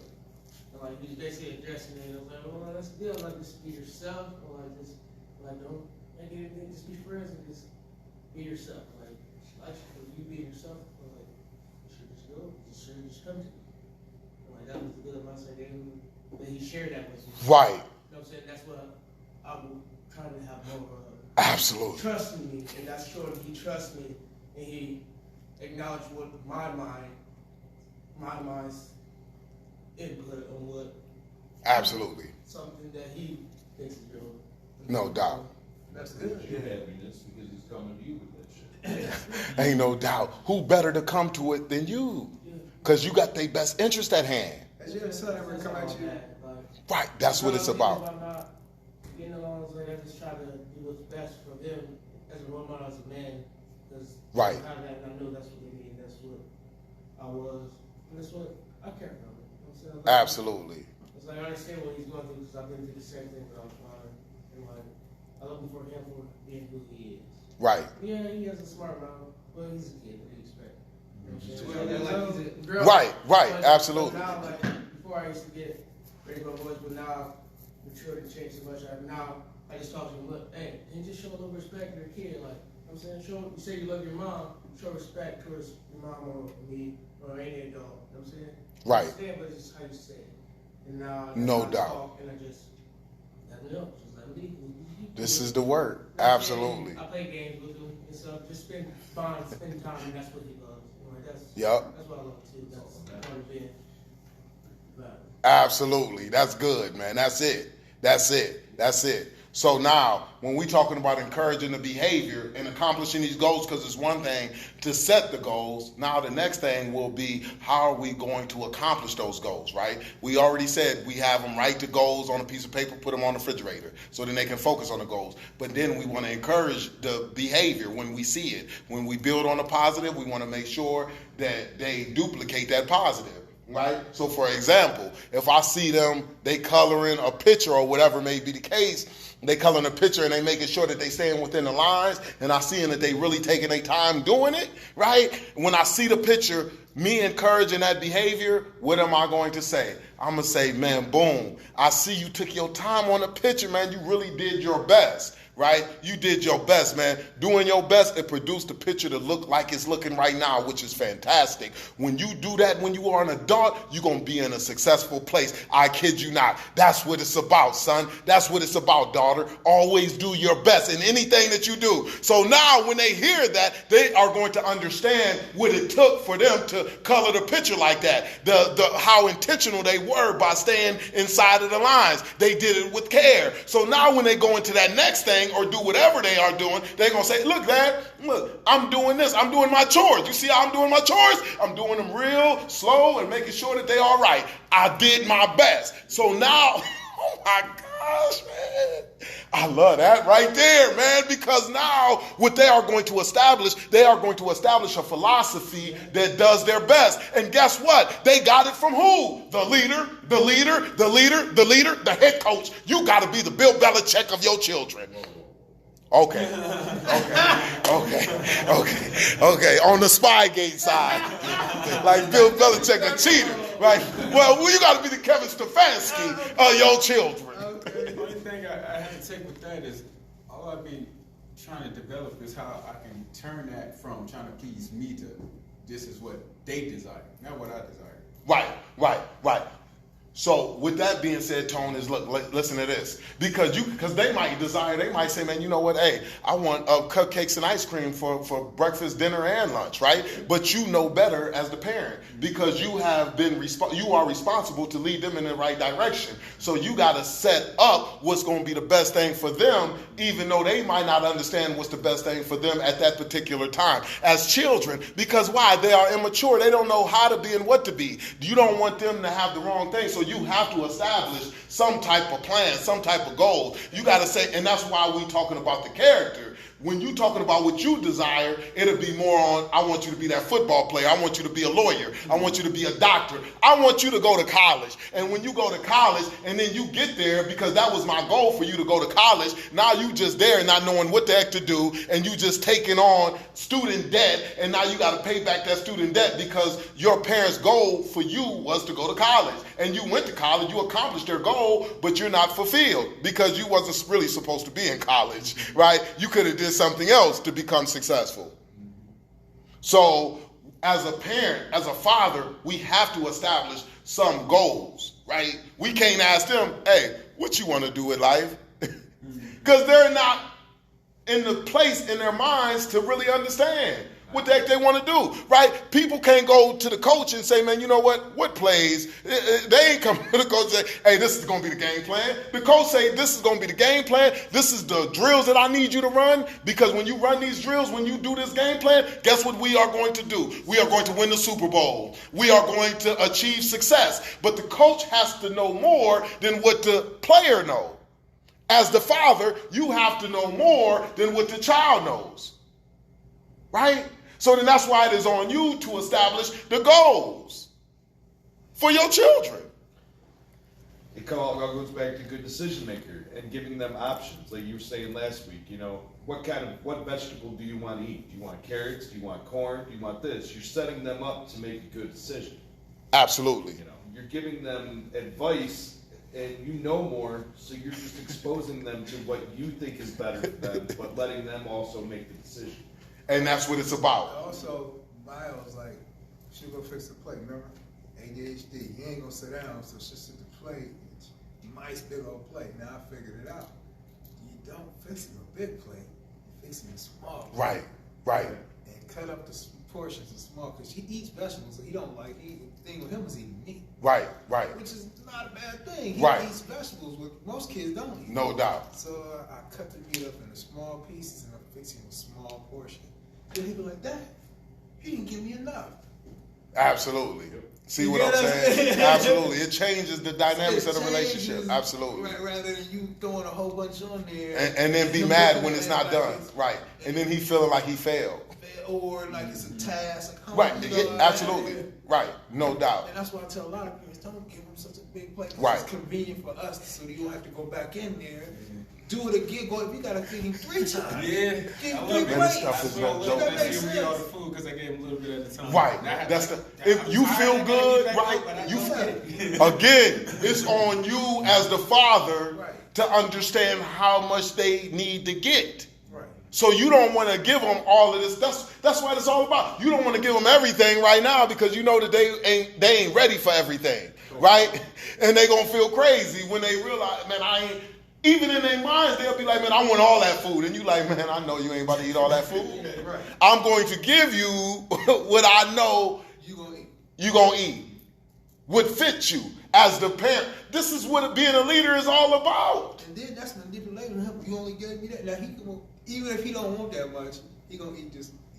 He go absolutely, psychology. absolutely, and he's making his decisions, right? And that's what it's about. That's what it's about. So then, that's what we talked about last week too, fellas. Is that we talked about giving our children the ability to be able to choose which vegetable you want to eat. I'm making a decision that you gonna eat vegetables, right? But I'm gonna let you make a decision within my decision, because as the parent, I'm like, you got to eat vegetables. See, if I was letting my children run the dang on race, I'll be like, man, go ahead and eat what you want to eat. They'll eat themselves into bad health, right? Because in their minds, man, I just want Jolly Ranchers, an Airhead, and I want some dang on juice, right? And some sour Skittles, right? My daughter wanted the sour Skittles, right? they'll make that decision. So I say, man, you know what? I'm gonna make a decision within the decision, right? So now I'm gonna tell you that you gonna eat vegetables, but you can pick which vegetable you want to eat. So you can eat the corn, the green beans, the spinach, whatever you want to eat, whatever. Broccoli. My daughter be like, man, let me eat the broccoli. You know, I'll be like, no doubt, I got you, right? So am I winning? Yeah. Why? Because you're making positive decisions. Because she's eating the vegetables, right? And is she winning? Decision too. Why? Because she Good made a good decision choice. making too. Right. And not only that, but she has the ability to be able to make her decision. So she's feeling confident because she like, confident because she's like, man, I got a say in what's going on in my life. I made the decision on what I'm eating today. I'm eating this vegetable. And I'm like, yeah, you sure enough is right. And I'm in the background like, yes, she's eating vegetables. We didn't have a choice. To say, Right? We didn't have a choice. We just, I used to get told, man, you better eat. And then I used to be told, if you hungry, you going to eat whatever is on that plate. I'll be like, dang, I can't ask what it is. It's meat that I didn't even know what the heck it was. I'm like, man, what type of meat is this? Like, if you hungry, you eat it. Like, quit asking me questions. My grandfather it'd be possum, raccoon. I didn't know what it was, man. My grandmother, she used to cook some stuff. I didn't know what the heck it was. Some turtle a couple weeks ago, and it was pretty damn good. You like that? Right. Actually, yeah, man. Tone, you got something to say? Like that? Yeah. Oh, I was gonna say, I don't know if I'm being positive or not. You wouldn't But even ask kids what they want to eat, lasagna, you know. That's chicken, good. Yep. What type of vegetable y'all want with it, you know. All of Tell it. me, now, we have to have an actual vote on it. See what I'm saying? You see what that does? I'm dead serious. That's some intentional stuff that you can do. How do you think that makes somebody feel when they have the ability to have a say on what's going on with their life? You know what I'm saying? When you say, man, man, hey, but now when you're doing it, now you can say, man, I'm doing this because this is going to produce a good decision maker. Not only that, but it's going to increase their confidence because sometimes they're going to pick some things that they don't like. Yeah. Like last week, I told the guys, I said that my daughter, we went to the concession stand and she like, Dad, man, I want them sour Skittles. We was at my son's football game. And I said, daughter, you not going to like them sour Skittles. Now, I didn't want to buy the sour Skittles because I didn't want to waste my money. And at these concession stands, man, they don't be hitting for no 50 cents. Them packs of candy be hitting for $1.50, $2, $3. I'm like, man, I don't want to waste the money on that because you ain't going to eat it. But I said, you know what? I cannot strip my daughter the ability to make the decision. So I let her go ahead and pick those sour Skittles, and I paid for the sour Skittles. And when we get up into the stands and she's eating the sour Skittles, she's like, this stuff is nasty. I said, I told you, daughter. She said, Dad, man, can you suck the sour taste off of the Skittles? And I did that for about 5 to 10 Skittles. And I said, you know what? I'm not going to continue to suck off the sour taste of the Skittles because even when she was biting into them still, she like, this stuff is still sour and nasty. And I said, my hands are sticky. I said, I'm not going to continue to suck off the sour taste of the Skittles. Daughter, you just ain't going to be able to do no candy for the rest of the game. And she was like, dang, this is crazy. Like, now I don't have no candy? I said, daughter, I told you with the information that I was aware of that those are sour and you were not going to like them. But you wanted to try it anyway. So now the consequence, right? Good decision maker. That means that you count your cause. You understand what the consequence is. If you get the sour candy and you don't like it, now you're going to be without candy for the rest of the game. That's just what it is, right? So she understood that. So now what happens later when we go to the store for movie night? That's what she do. She says, Dad, I want them. And I said, yeah, you can go ahead and get them. And then she said, hold up. Are they sour? Yeah. I say, yes, they are. And she says, ooh, nope, I don't want them because I know that I'm not going to get my best result if I get them. I don't like sour candy, right? So now she understands what to do to put herself in the best position. That's the good decision maker. But I'm intentional about what I'm doing. That stuff takes discipline. The only reason why I can do that is because of the information that's circulating around in my head. I'm like a dang on scientist when I'm with my children. It's crazy. I'm like, boo, boo, boo, boo, boo. They don't know what the heck is going on. They just know that it's good. They like, I just feel good around that. They don't know what the heck I'm doing. I'm intentional about what I'm doing to get to where I need to get to. But that's because of me teaching this class, me applying this class, me teaching this class, me applying this class. I done wrote a book about this stuff, everything, right? This stuff is all in me. You don't see me with no book when I'm teaching this stuff. This stuff is coming out of me. It's intentional, right? So now it's like, man, I'm always, man, in this father mode. I'm intentional about being a great father because I want them to get the best me that they can possibly get. Because I want to say, man, at the end of when they adults, I want to say, man, I gave them everything that I had. And I can feel good about that stuff. Like, I know if I'm not giving my all, you know, I want to give my all. So wherever they end up, I know one thing for sure. I gave my all. I sacrificed. I know that much for sure. I gave them everything that I had.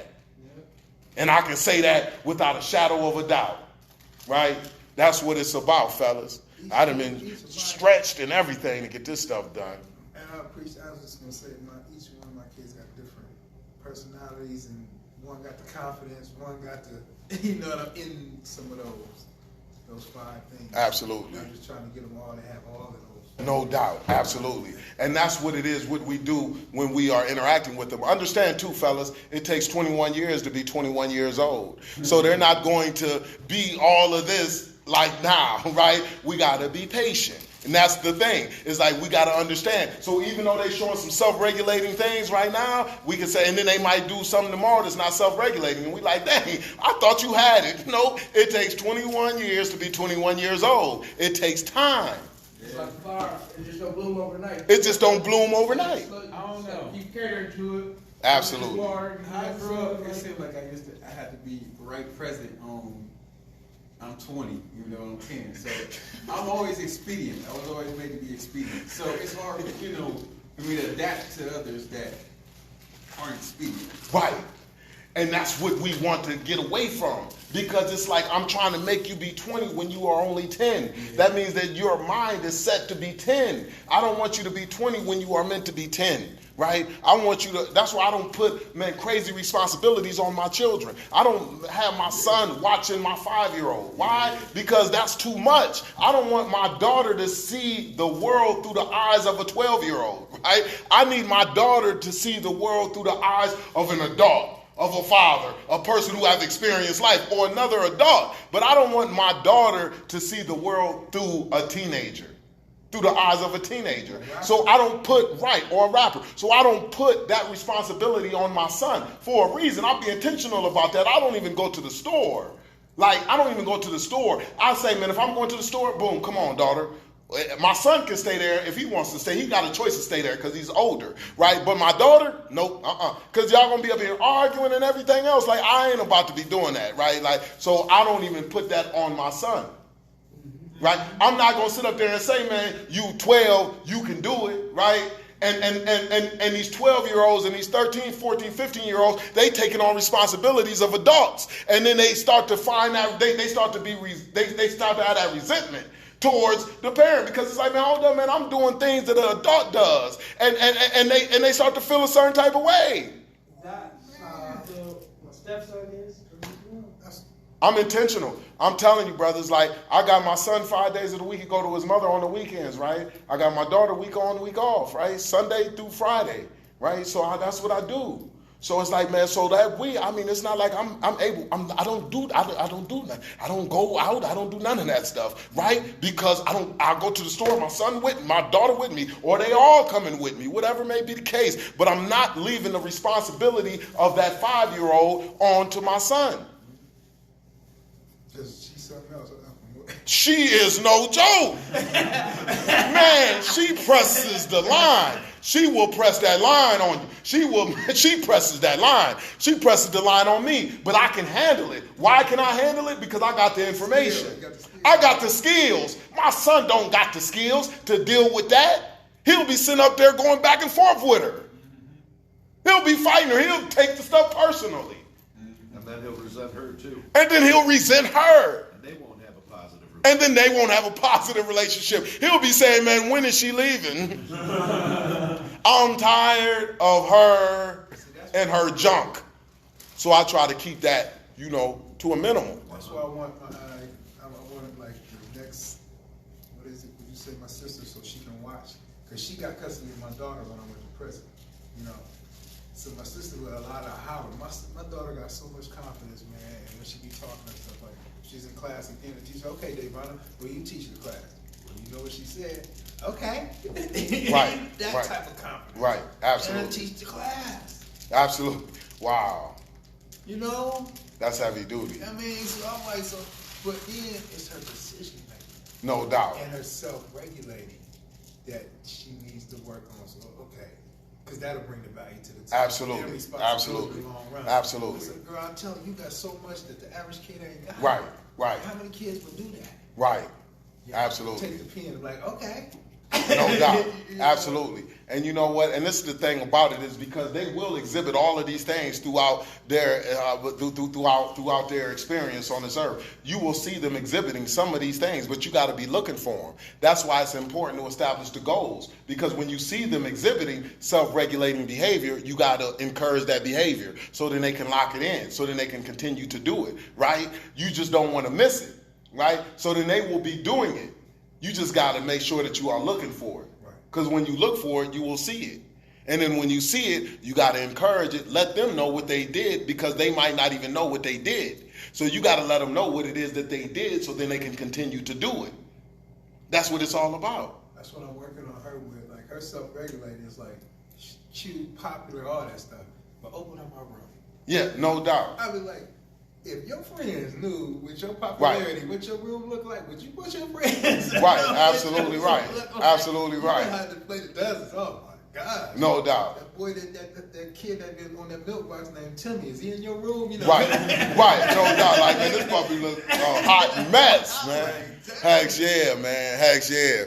So that's good stuff, fellas. That's good stuff. So then that's the 2 sessions, and y'all brothers, y'all already knew. So it was a recap for y'all. But it was, just catching y'all up, right? Catching y'all up. So now, I know it's been a while, man, but now we about to get into the 3rd layer, right? We about to get into the new chapter, right? I know y'all like, man, dang, we ain't get started yet. No, we was just actually doing a recap, right? So now let's get into the 3rd layer, into establishing a strong, positive relationship with our children. So now this next piece is what? It's called the art of listening, right?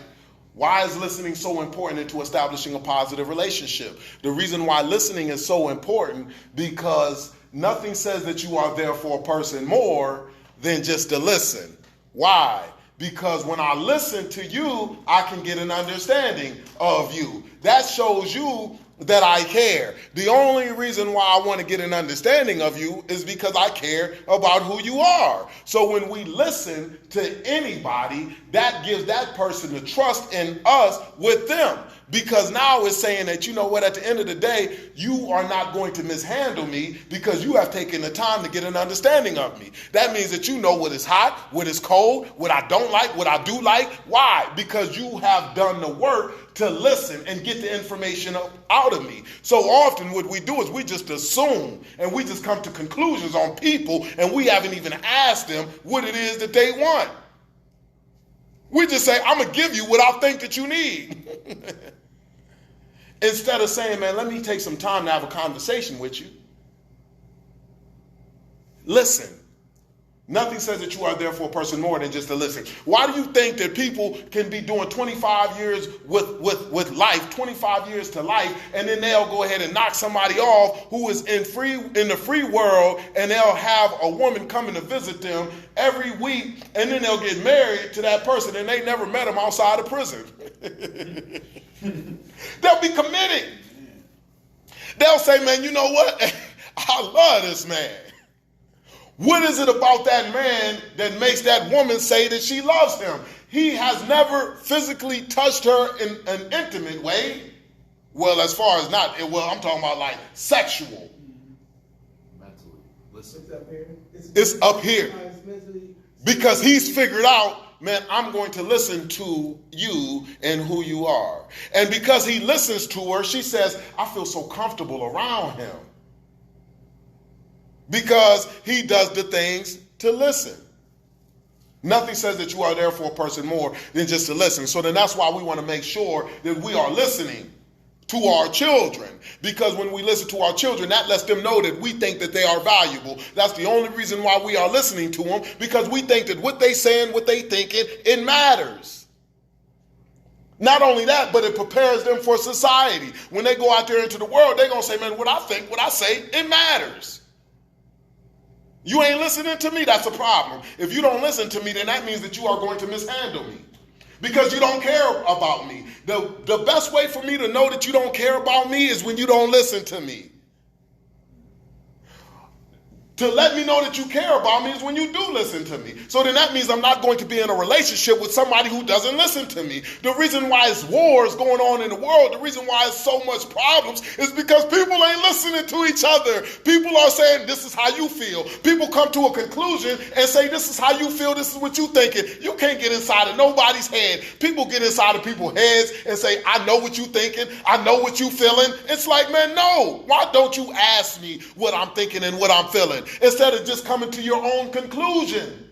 That's the lazy way to go. People will say, man, no, I ain't got time to ask no questions about what you thinking or what you feeling. I'm just going to make an assumption about what you thinking and what you feeling. And it'll be something totally different than what you actually are thinking and what you are actually feeling. And the only thing that you are saying is that, man, please just ask me what I'm thinking and what I'm feeling. You know how many times somebody that told me, like, man, you think this. It's like, no, I don't. You think you this. That's the No, same I thing. don't. That's why I'm trying to figure out how to get a positive relationship with my kids and get them to stop lying. Because how can I come and approach you and ask you how you feeling if the first result is, I don't know. I'm like, no, I can see something wrong with you. Tell me. Right. And then it's just nothing. So it's like another battle within another battle. No Where doubt. you're getting stronger. You know, that's just with a couple of my kids. That's some of them just like, I can just tell you ain't thinking about nothing. You're just doing you. So, Right. Absolutely. So, and it's going to come in time too, right? So this is what we want to peel back in this session, is how do we make it look? How do we let our children know that we are listening to them? If we understand how important listening is, how do you let somebody know that you are actually listening to what they are saying and you are engaged in the conversation? What are some things that you can do, fellas? Eye contact. Eye contact. What else? Eye contact. After they ask you a question, give positive feedback. What's the positive feedback look like? What does positive feedback look like? Not putting. I feel like it's not putting my spin on it, but understanding where they're coming from. That's what I don't know. It's hard. This is good, because once we understand this stuff, we can just do this stuff intentional, right? Again, it's all about intentional. It's all about being conscious of what we are doing and delivering, right? Being intentional and delivering. This is what learning is all about, but it's going to pull it up out of us, exactly what's in us. And once we start to go through it, y'all going to be like, absolutely. That does make me feel like somebody is engaged when they are when I'm talking to them, right? So we said eye contact is one. Okay? So now what about this, fellas? Empathetic facial expressions. Empathy means to put yourself in somebody else's shoes, right? So it's saying that if somebody is saying that they are excited, you be like, right? I'm processing what you said, right? So now you know that I'm processing what's being said, right? Empathetic facial expressions, right? Another thing is to name what somebody might be feeling. So if somebody is excited, you say, oh man, you must have been excited, right? I'm not taking over the conversation. I'm just continuing to guide the conversation along. So when I say you must be excited, you like, yeah, man, I was excited. You see me as a person who can name what you are feeling, so you saying that the only way that I can name what you are feeling is because I'm right there with you. I'm not somewhere off in space, but I'm right there with you. That gives you the encouragement that you need to continue to talk, because I can name what you're feeling, right? So we talk about, man, empathetic facial expressions, naming what you're feeling, right? I'll say something like Eye contact. my daughter say something on my son. I'll say like, so to my understanding. Good. That's what I was about to go to next, Dave. Come on, man. Like, you got the workbook. You done got the curriculum, right? Yeah, so that's what you do, right? Next thing you do is what? You say, man, you summarize what's being said. Because if I summarize what's being said, then that tells the speaker that you had to process the information that was being translated. That's the only way you can summarize what's being said. So if you got the eye contact, you got the empathetic facial expressions, you naming what somebody is feeling, you summarizing what's being said, all of these things, it produced the confidence in you that you are there present when the conversation is being had. Tone, you doing something right now that is meant, it produces, a confidence in you that you listening to me. Mm-hmm. What is that you're doing? I'm deeply listening to you. Good. You know what you're doing? He nodding his head. He's over there nodding his head. When he nods his head, that lets me know that you're there. You like, just a nod head. This stuff works. It's like it lets somebody know that you are deeply listening, right? Nodding the head, right? Nodding the head. Or what about short phrases? Uh-huh. Mm-hmm. You as yep. No doubt. Most definitely. For real. I understand. Like, all of these things can help somebody know that you are listening to them. And this is what we want to do. We want to do these things to let them know that we are present. We are engaged to the conversation, right? If we do all of these things, that person who's talking, our children who is talking to us, they're going to be like, man, Dad is really there. He's really active in the listening. Yeah, and it's going to help build up confidence to continue more to talking where you're having problems with the other adults and vice versa. That's what helps. That's good. And that's what helps build this relationship. And that's what puts you in a position to be able to give them the information that they need, because they're going to come to you with the stuff that they got, because they feel like that they can share that with you because you have laid the groundwork. When they come to you, they didn't come to you and you was all elsewhere. You was right there present in the conversation, even when it's talking about small stuff to you, but it's big stuff to them, but you was there. If they talking about Green Day that they won at school, you like, Green Day? Wow, must have been excited, right? Like, you are right there. So now when they get older, they're going to be confident in coming to you with more stuff, more complicated stuff, right? Because they have trusted you to be a listening ear. So they're going to continue to come with more information because you laid the groundwork. When they came to you with the small stuff, you wasn't checked out. You was right there. This is where the work is at, fellas. So if we talk about the positive things that we can do to let them know that we are listening, what's the negatives that we want to stay away from? Some of the negatives is what? Not overtaking the conversation. Listen more than you talk. Man, it's so easy to overtake the conversation, especially when somebody is saying something that hits home with you. It's so easy to say, man, hold up, I need to take over this conversation. Hold up, like, man, you know what? I was going through the same thing. You should have seen. Somebody will come to you and be like, man, you know what, man? Hey, man, I had this happen with me in class. Somebody was saying, man, you know what, man, I couldn't see my dang on child, and my child's mother, man, sat up there and said I couldn't see her, man, and I had to go a couple weeks without, so I went down to the course. And as soon as he said that, I said, man, you know what, man, I was about to say, man, you know what, man, I went to the course too. I was about to go in, because that's what I did with my first son. I had to go to the course. And I said, man, I was about to go in, because he was touching on something that had hit home with me, right? And I was about to go into my story. But I checked myself because information that was circulating around in my head, I stopped from overtaking the conversation, but I was ready to get it in because he was really touching home. And I said, and I went into my mode and I said, right, no doubt. I know that was crazy. Most definitely.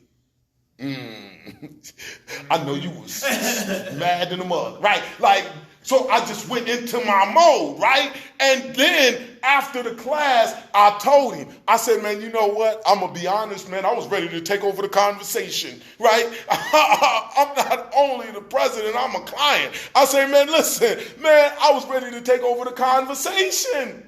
And I had to stop myself. And he said, man, I'm glad you let me continue to say what I needed to say because it felt good to get it out.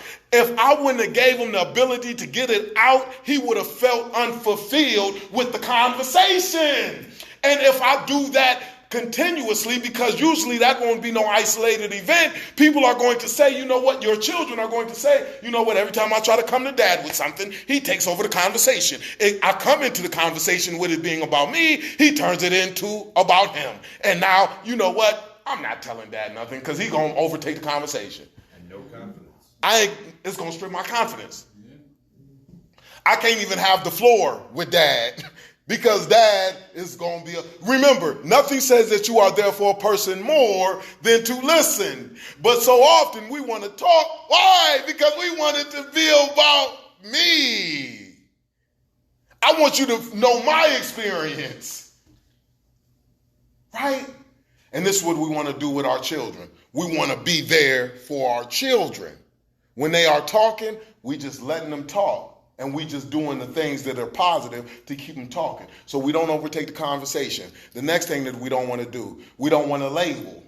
When you label, that gets people to feel negatively. Oh man, you stupid. Man, is you dumb? Oh man, you slow in the mug. Right? Like, what will that do to the speaker? They're going to get defensive, ain't they? Man, no, I ain't. No, man, it's not.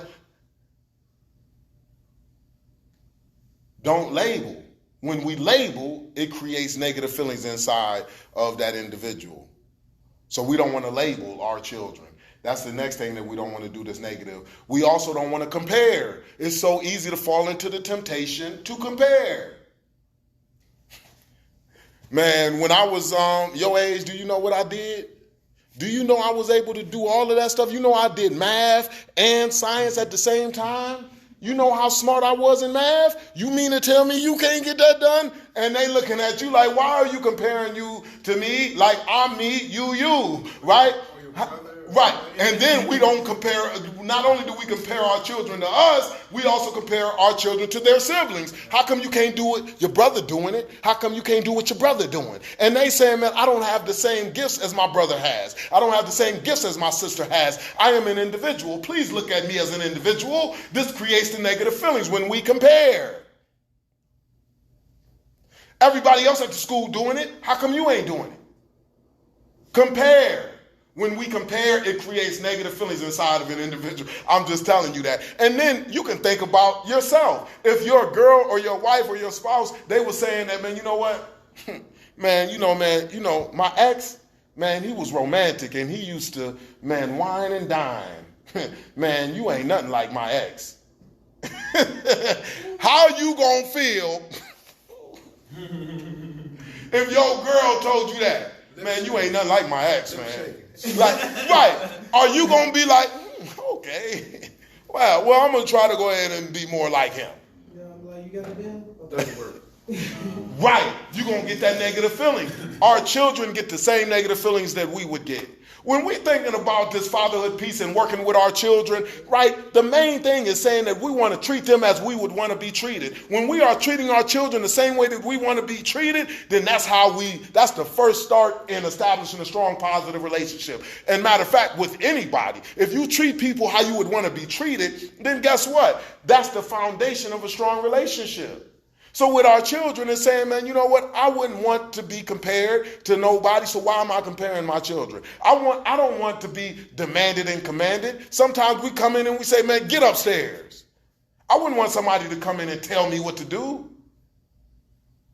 So instead of just telling my children, get upstairs, get out the living room because I got company coming in, I'm not going to tell them that, right? But I still need them to get out the living room because I got company coming in. And I don't want them to be around adult conversation. So how do I get that across in a respectable manner? What I do is I give them options. You can go upstairs, you can play in your room, you can go downstairs, you can go ahead and play with your video game, or you can go outside and play with your friends. But guess what? Man, I got my friends coming over and it's going to be adult conversations and I can't have you around adult conversations. Okay, son? So what you want to do? It changes the delivery. That dynamic of the conversation is totally different because now my child is saying that, you know what, I got a decision to make. I can go upstairs, play in my room, I can go downstairs, play with my video game, or I can go outside and play with my friends. It's different than me coming in and saying, get out the living room because I got people coming over. It's that little difference that we can make in our children with the communication process. It's not what you say, it's about how you say it. I'm still saying I need you out of this living room. I'm still saying the same thing, right? I need you out of this living room. But I'm not coming in as no bully. We be dominating our children and we don't even realize it. So when you dominate your children, you got to expect to have a negative relationship in regard to your children, because the human spirit is not meant to be dominated, or is it meant to be controlled. Anytime that the human spirit is threatened with domination or control, it's going to resist it.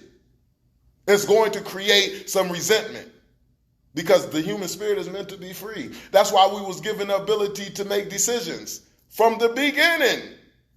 We've been given the ability of choice. But we try to strip that from our children.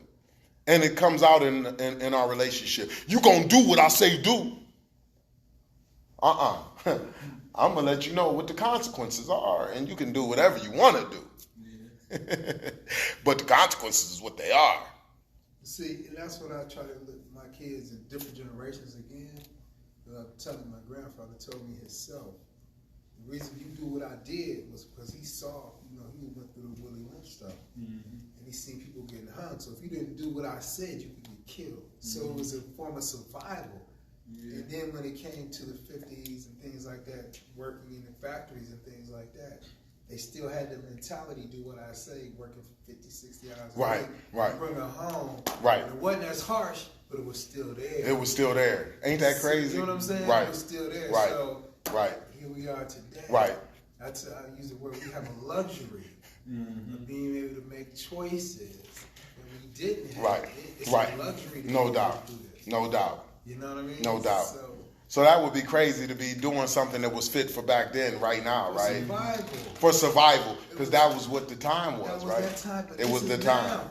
And This is even now. in the hood, like when you say, Right. you do this because Right. it was something. Right. You see in the street, kids get kidnapped. Right, Big right. city, they take, Right. They kidnap your kid because you was over somewhere where you weren't supposed to be just because they're the opposition. Absolutely. So they survived, and not No saying doubt. it's correct, but It was when you meant for enroll, them you gotta times, do what right? you're supposed to do. Right, absolutely right. We ain't doing that. Right. We ain't living there. Right, no We doubt. have to- we- It's be we crazy surviving, we living. to still be doing the same thing that fits there, right? Right. That stuff So is you can crazy. take that mentality and throw it away. Right, no doubt. And develop That's a what we mentality learned that in fits here. Right. The culture. Right. When we survive and when is we living. And some things too, Tone, I got you. And some things too, listen, fellas, that's why these classes are so important, because sometimes we'll be going at our parenting the same way that we was parented. Right. And it doesn't even fit these days and time. Like my mom or my dad could have been telling me to go to my room at 8:30 because they wanted to smoke reefer. Guess what? I don't smoke reefer. So I don't have to say go to your room at 8:30, but I might be saying go to your room at 8:30 because my dad told me, but he did it for a particular reason, to fit his lifestyle. My lifestyle is different. So I might not have to do the same thing with my children as was done with me so that's why it's always good to be objective to your thinking and saying, man, where did I get that from, and how is it going to benefit the situation? Why am I doing it, right? So often we just be on autopilot. And if we just on autopilot, there's no way you're going to get to a proper destination. So we want to make sure that we challenge. That's one of the things that I want everybody to get in these fatherhood classes. Always challenge what you are doing and question yourself. I question myself so much, man, I ain't got to answer questions to nobody because I question myself so much. Before I even present to you what I got, I done questioned it so many times before it even comes to you. Question yourself. Why am I doing what I'm doing?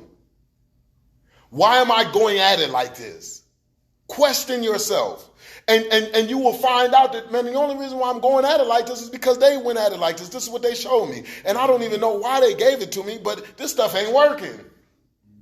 But I've been doing it for so long because this is what was given to me and it never been challenged. I've just been holding on to it. I have agreed to hold on to this philosophy for this long and it doesn't even work. But the only reason why I'm holding on to it is because I never challenged the effectiveness of it. Why am I doing the things that I'm doing in my role as a father? Am I just doing it because that's what was done to me? And I didn't know what they was trying to achieve when they was doing what they was doing. I'm just doing it. Wow. Learned behavior. Bruce Lee said not to get stuck in form and pattern. He was the first one to say, He said, "Be like water." One style, you got to be like water. He was the first one to say it on a scale that the people heard it. Right. Like, even before then, it was Zulu stick fighters. Because they match Right. stick fighting. You might have one dude that's 5 foot tall, and you go up and they had these matches. You had the next dude that's 6'7". Right. So you had to do a different style for a different person. So you didn't get stuck in form. You just adjusted to the situation. No doubt. And that Absolutely. was a martial aspect. No doubt. So it's the same thing with life. Absolutely. Absolutely. Same thing with life. Same thing with life, brothers. I have one of those Facebook openings, so it's like, Say, become water. yeah. Become water. The thing I care about is that I agree with the be like water. It's just that what is the water? Is it oil? Is it gasoline? Is it Right. Is it actually Water. can be ingest? Right. No doubt. No doubt. No And doubt. so Absolutely. That's what I'm trying to get to the kids. It's like know what your water is.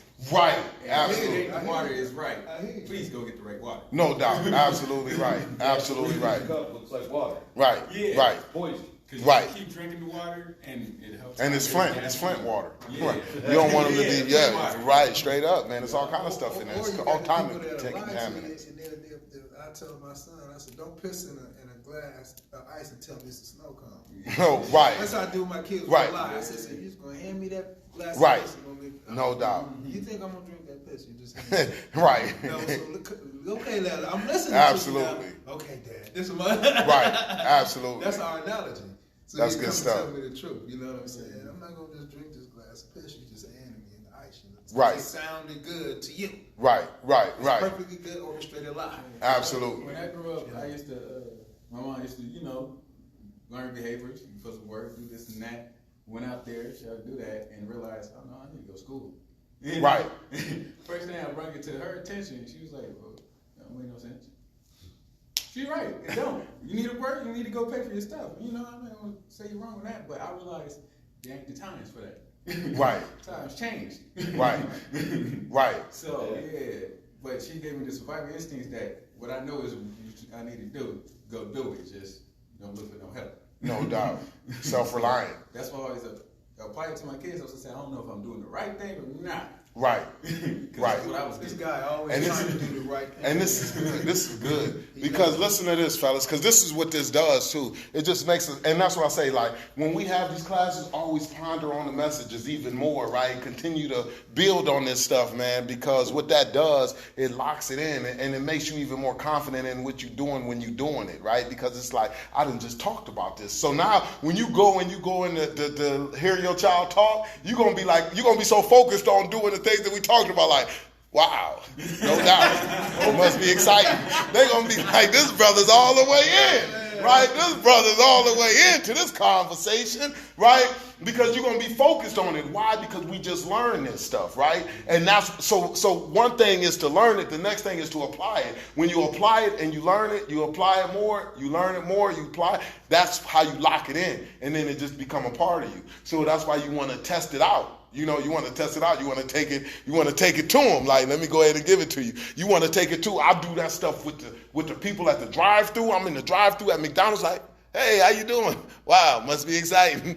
Boom, like and they feel, man, they take such a liking to me every time they see me coming through. They like, hey, what's going on there, brother? Like, yeah, because they know what they gonna get. I make them feel valuable for that one little minute that I see them. Right? That's all it takes. So that's how we do those strong relationships. So people will look at you and be like, man, this brother, he a good brother. Consistency, right? So I'm consistent. The reason why I'm consistent, oh my gosh, man. The reason why I'm consistent is because of my mind. Because I'm doing my life with my mind. I'm not doing my life with my feelings. If I was to do my life with my feelings, then guess what? I will not be consistent. Because sometimes you don't feel like getting up. Sometimes you don't feel good. Sometimes you don't feel like doing right?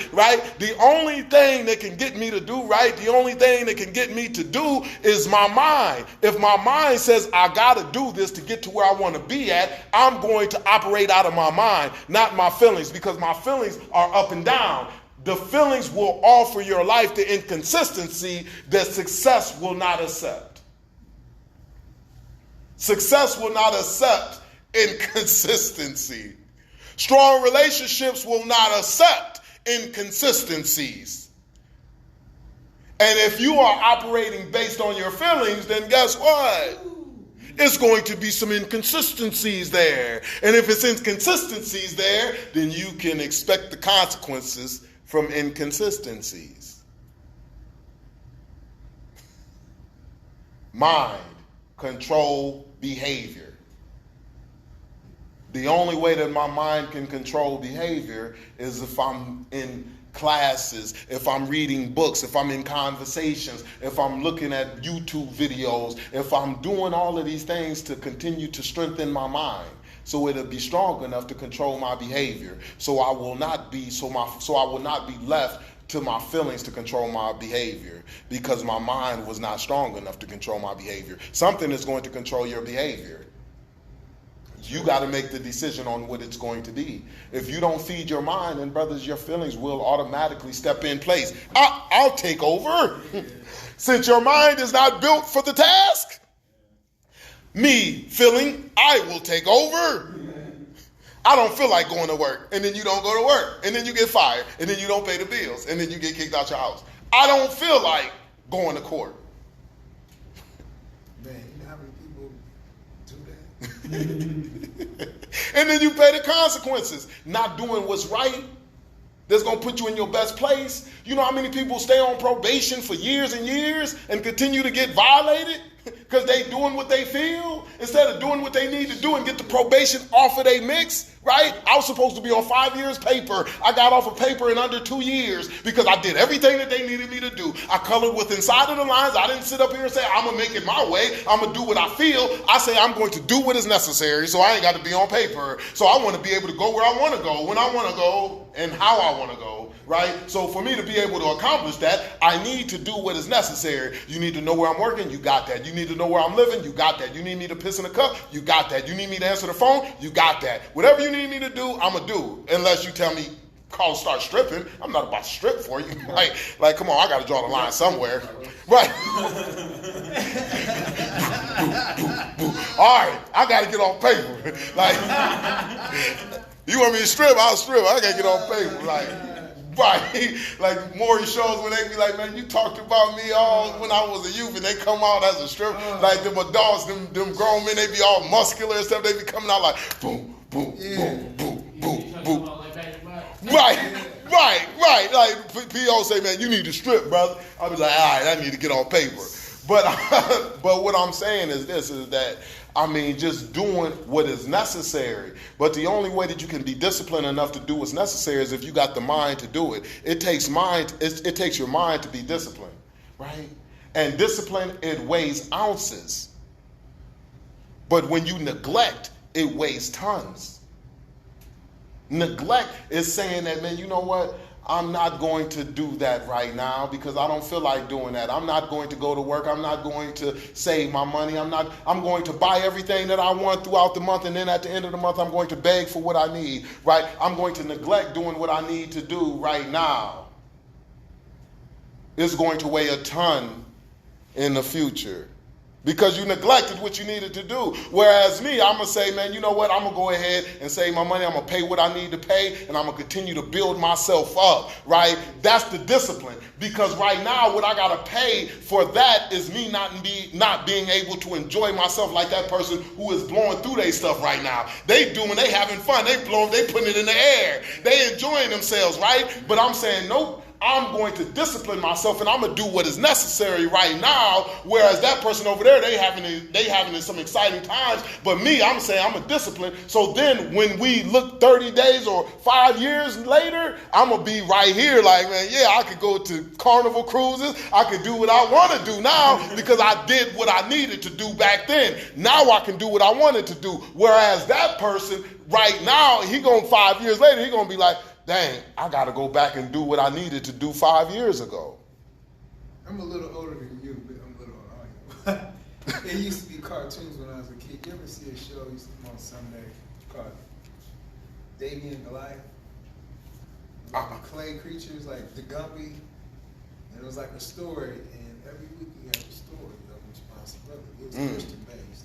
But I'm going to tell you, just look it up YouTube one time. But it was kind of corny, but it was Christian based, values in life. And then the other day, right now I'm looking for him on YouTube for my son, and he's been watching. I'm like, remember the story of gathering the nuts, the squirrel gathering the nuts, and things like that for responsibility. You know that story? Okay, it's called The Squirrel Gathered the Nuts. Just Google it up. And they show the three, like the brother squirrel, the one squirrel do this and that. He don't gather his nuts for the winter. Right? Right. And guess what happened? He gonna starve. He gonna He starve. was hungry, and He the gonna other argue one him laughed up. at the other brother, and the other one laughed at the other brother, and then they all came to the other brother, and it was a story of the story. He let his brothers in, he fed them, while the other Wow. one wouldn't play. So I'm showing my son Miles these stories about it. Like now, it's like take your kid. What happened when you take care? What you got to do before you go play? Take care of my responsibility, Dad. Right, absolutely. So he 5. Absolutely. So he cleaned Absolutely. up. Well, I want to go play. What you got to do first? Right. Quit it, Dad. This he'll tell me stop it. Stop it. I said no. What you got to do first? Okay, take care of my responsibility. Right.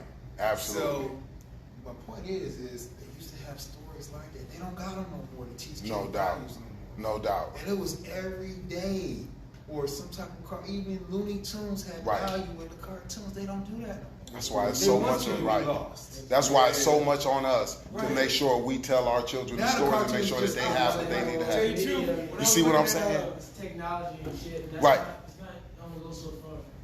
Right. You gotta intervene. Or else it's just gonna. No, they- You got, because if you leave it up to the technology to develop or what's on TV now to develop our children, they're going to be a hot mess. Yeah. Well, it was Right. See, I'm 53. My kid, my son 34, and 27. My nephew's right. So it was kind of crazy, and I was Uncle Dave. So at one time, literally, man, I could have 10 kids. They all spend the night with Uncle Dave, right? My nephew, sister's kids. I had 12 kids in my house, maybe 2 big friends. Wife would go, ladies' night or whatever. I got 12 kids in the house. Quiet. You know why? Because I had a Dreamcast. They'd be quiet, take turns. I said, Right. this is the new babysitter. Right, right. Didn't have no idea. Right, no Never doubt. that it was No new. doubt, But right. It was new then, right? Right, absolutely, absolutely. Hey, and they would take turns. Now, I ain't playing. Right. Then they had a Dreamcast. They had 2 games, right? When they built all of them there. But I didn't realize the damage that I had to change the philosophy. When I came home, after a year of that, bad grades, okay, you could come home, you had to earn to Right, play the game. right. So many hour a day, wasn't no just going in and sit in the game and play all day. Weekends you could play maybe an hour a day on school nights, But I had to learn that because Right. they would. They You Absolutely. know about that? I'm afraid Absolutely. because me, I would go look and see what I needed for bare minimum just to get by, and I wouldn't do the maximum. I knew, Right. just pass the test. I ain't Yep. got to do any homework. Yep. But the percentage I need to know that, Yep. I did too much. Back on that Yup, game. yup. Just to get back on the Yep. game. Just to get back on the game. Right. Absolutely right. Absolutely right. Never ends. Yeah. So now, Tone, just imagine, like, just coming up there when you got caught doing your best, right? Right? When you got caught doing your best, they encourage that behavior. So then it's like, no, I'm going to do my best on the test. I'm going to do my best in school, right? Because that's the behavior. That's my philosophy, because it's been developed, right? Like, ever since I was a child. That's how important it is, right? Because if we're not focused on it, then it won't get done. We got to focus on this stuff. We got to focus on listening to our children. We got to focus to establishing a positive relationship. We got to focus on this stuff, right? We focus on it, it'll get done, right? Whatever you focus on in life, that's what's going to grow in your life, right? If you focus on this stuff, it'll get done. But we got to have that focused energy. You Right. know what you said another thing too with my daughter, because they can recognize the dirt. If you Right. do this, my attempt to them is, okay, didn't I say this or say that, so they can actually see. Don't say I didn't do this, or your auntie, just in fairness, your mom may have said this, but she did do that. You seeing what you want to see, Right. because you're mad. Right. Even when they mom, you know what I'm saying. I said I'm not gonna allow you to say that. I want you to hear what did you just say? Right. Okay, now how much truth was in what you just said. Absolutely. It wasn't the whole truth. Because that wasn't the truth what you just said about your mom, even though she wasn't, you know what I'm saying? Right. I said a lot of bad things. No doubt. But in this particular intimate moment, I say that wasn't the truth. That wasn't the truth. Absolutely You know what I'm right. saying? No doubt. So That's let's key. recognize when they being weak and strong. Right. Absolutely. It's okay to tell the truth, but it's not okay to Right. tell a lie. No doubt. Absolutely. You know. No doubt. That's heavy duty, man. Like, that's what it is, fellas. That's what it is, man. Well, we got in another session, man. Good stuff, man. Good content, right? Good content, fellas. We got it in, man. Good stuff, man. Good stuff, man. We got it in, man. I appreciate y'all, man. So next Saturday, we're looking at next Saturday again, man. Next Saturday, we'll rock and roll, no doubt, man. Let's continue to get this thing done, right? Y'all know fathers out there, bring them to the table, man. Bring them to the table, man. Bring them to the table. This thing need to be filled, right? Because there's a lot of fathers out there, and a lot of us just don't know, right? Because we haven't been exposed to the information. So that's what it's all about. Continue to expose people to the information, right? All right, let's rock and roll, fellas. I appreciate y'all, man. Next Saturday. Hell yeah. Oh, and intentionality is a word.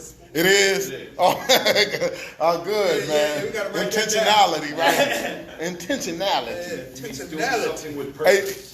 Hey, you remember You just made a word. doing something with purpose? I thought intentionality, like intentionality of the things. I felt like the dude on The Living Color back in the days, who was the one who was the incarcerated dude. He's like intentionality. Oh, yeah, And, you know, I said that you. Responsibility relation.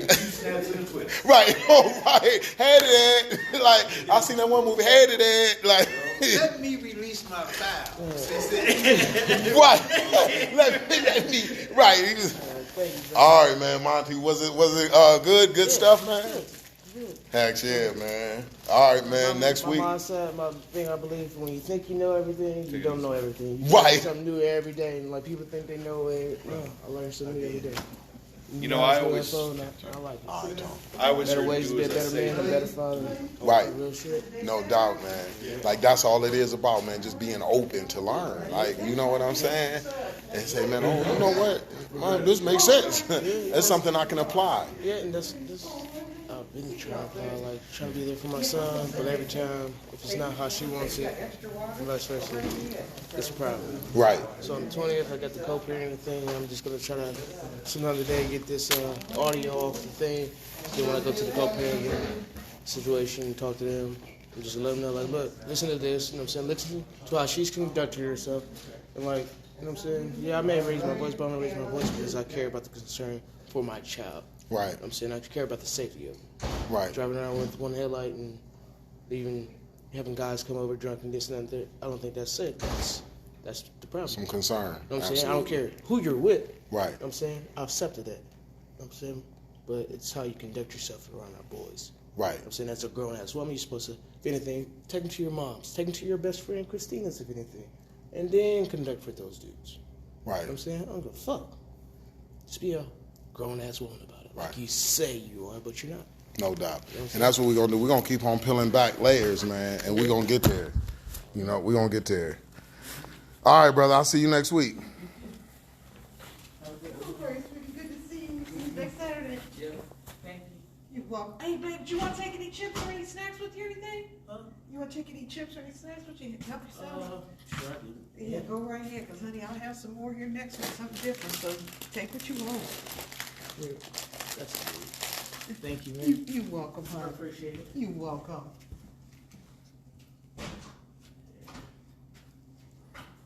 So, sis, what's going on, man? We got it in another week. That is awesome. That's the referral from Teresa. Oh, for real? Monty. Oh, good. We Yeah. met with Angel. Yeah. And Angel said, girl, she called me, she said, I can't wait till Carlos get with him, because she said, this young man is going through so much. She said, Carlos is going to be, but I said, And, you know, and that's what it is just like, because I'll be wanting to, like, go through the whole class at one time, but I'll be like, nope, I got to continue to peel back the layers so that they can digest it. So at the beginning of class, they'll be, oh, man, like, man, I can't stand no mom and all of that. And then at the end, it's more of an understanding, you know, because that's where I need them to be at, you know. So I kind of, like, let them just go ahead and vent and, you know, say all that they need to say, you that's know. why I closed it, because I was like, I Right. want them to feel secure. Yep, And, absolutely. like, this is Vegas. Absolutely. Whatever happens here, stay. Absolutely. Absolutely right. Absolutely right. I was going to ask you, girl, did you guys want, I found some cold subs that Yeah. was good at Myers. I was like, oh, Heck yeah. huge. I was Heck like, yeah. oh, Yeah. Heck yeah. Yeah. Yeah. Heck yeah. Yeah. No I doubt. mean, to be So next Saturday, the same time? Next Saturday, same time. Yep. Okay. Next Saturday, same time. All right. Yep. You gonna take something from my baby? I think so. Let me close out this Instagram. I got this Instagram live going on. Let me close Oh, this man, out. that is awesome. I didn't know, bro, you want to take your notes, you want to save these for next week, or you just start all over again? Because I don't want to tear off something if you're keeping these or not. Oh no, you can tear that off. Okay. Yeah, I don't know, did I keep last week's in here too? Yep, I sure did. Okay, I took this off. So I'm letting you know, so maybe eat it for next Saturday. And they also said, Colin, you can have this room until, I think she said the end of February. Cause then they'll start foster training, but she said, but we can go down to use Okay, the room. Yeah. okay, She said, okay. "There's no problem." Okay. So we got this rocking and rolling. You know, we re-up for another 2 years. And you know, they just said that they was thinking about taking it to 2027, sis. So this could be right. So I mean, we're gonna be doing this for a while now, you know. So yeah. Other counties, you let me know, we can expand. Absolutely. So then So then that's what we got to be thinking about is the expansion. So I'm thinking about maybe doing expanding to different counties, maybe Morrow County or something like that. Be like, children service, I have to go on the road. I can't Right. serve my brother. I can't Absolutely, no doubt.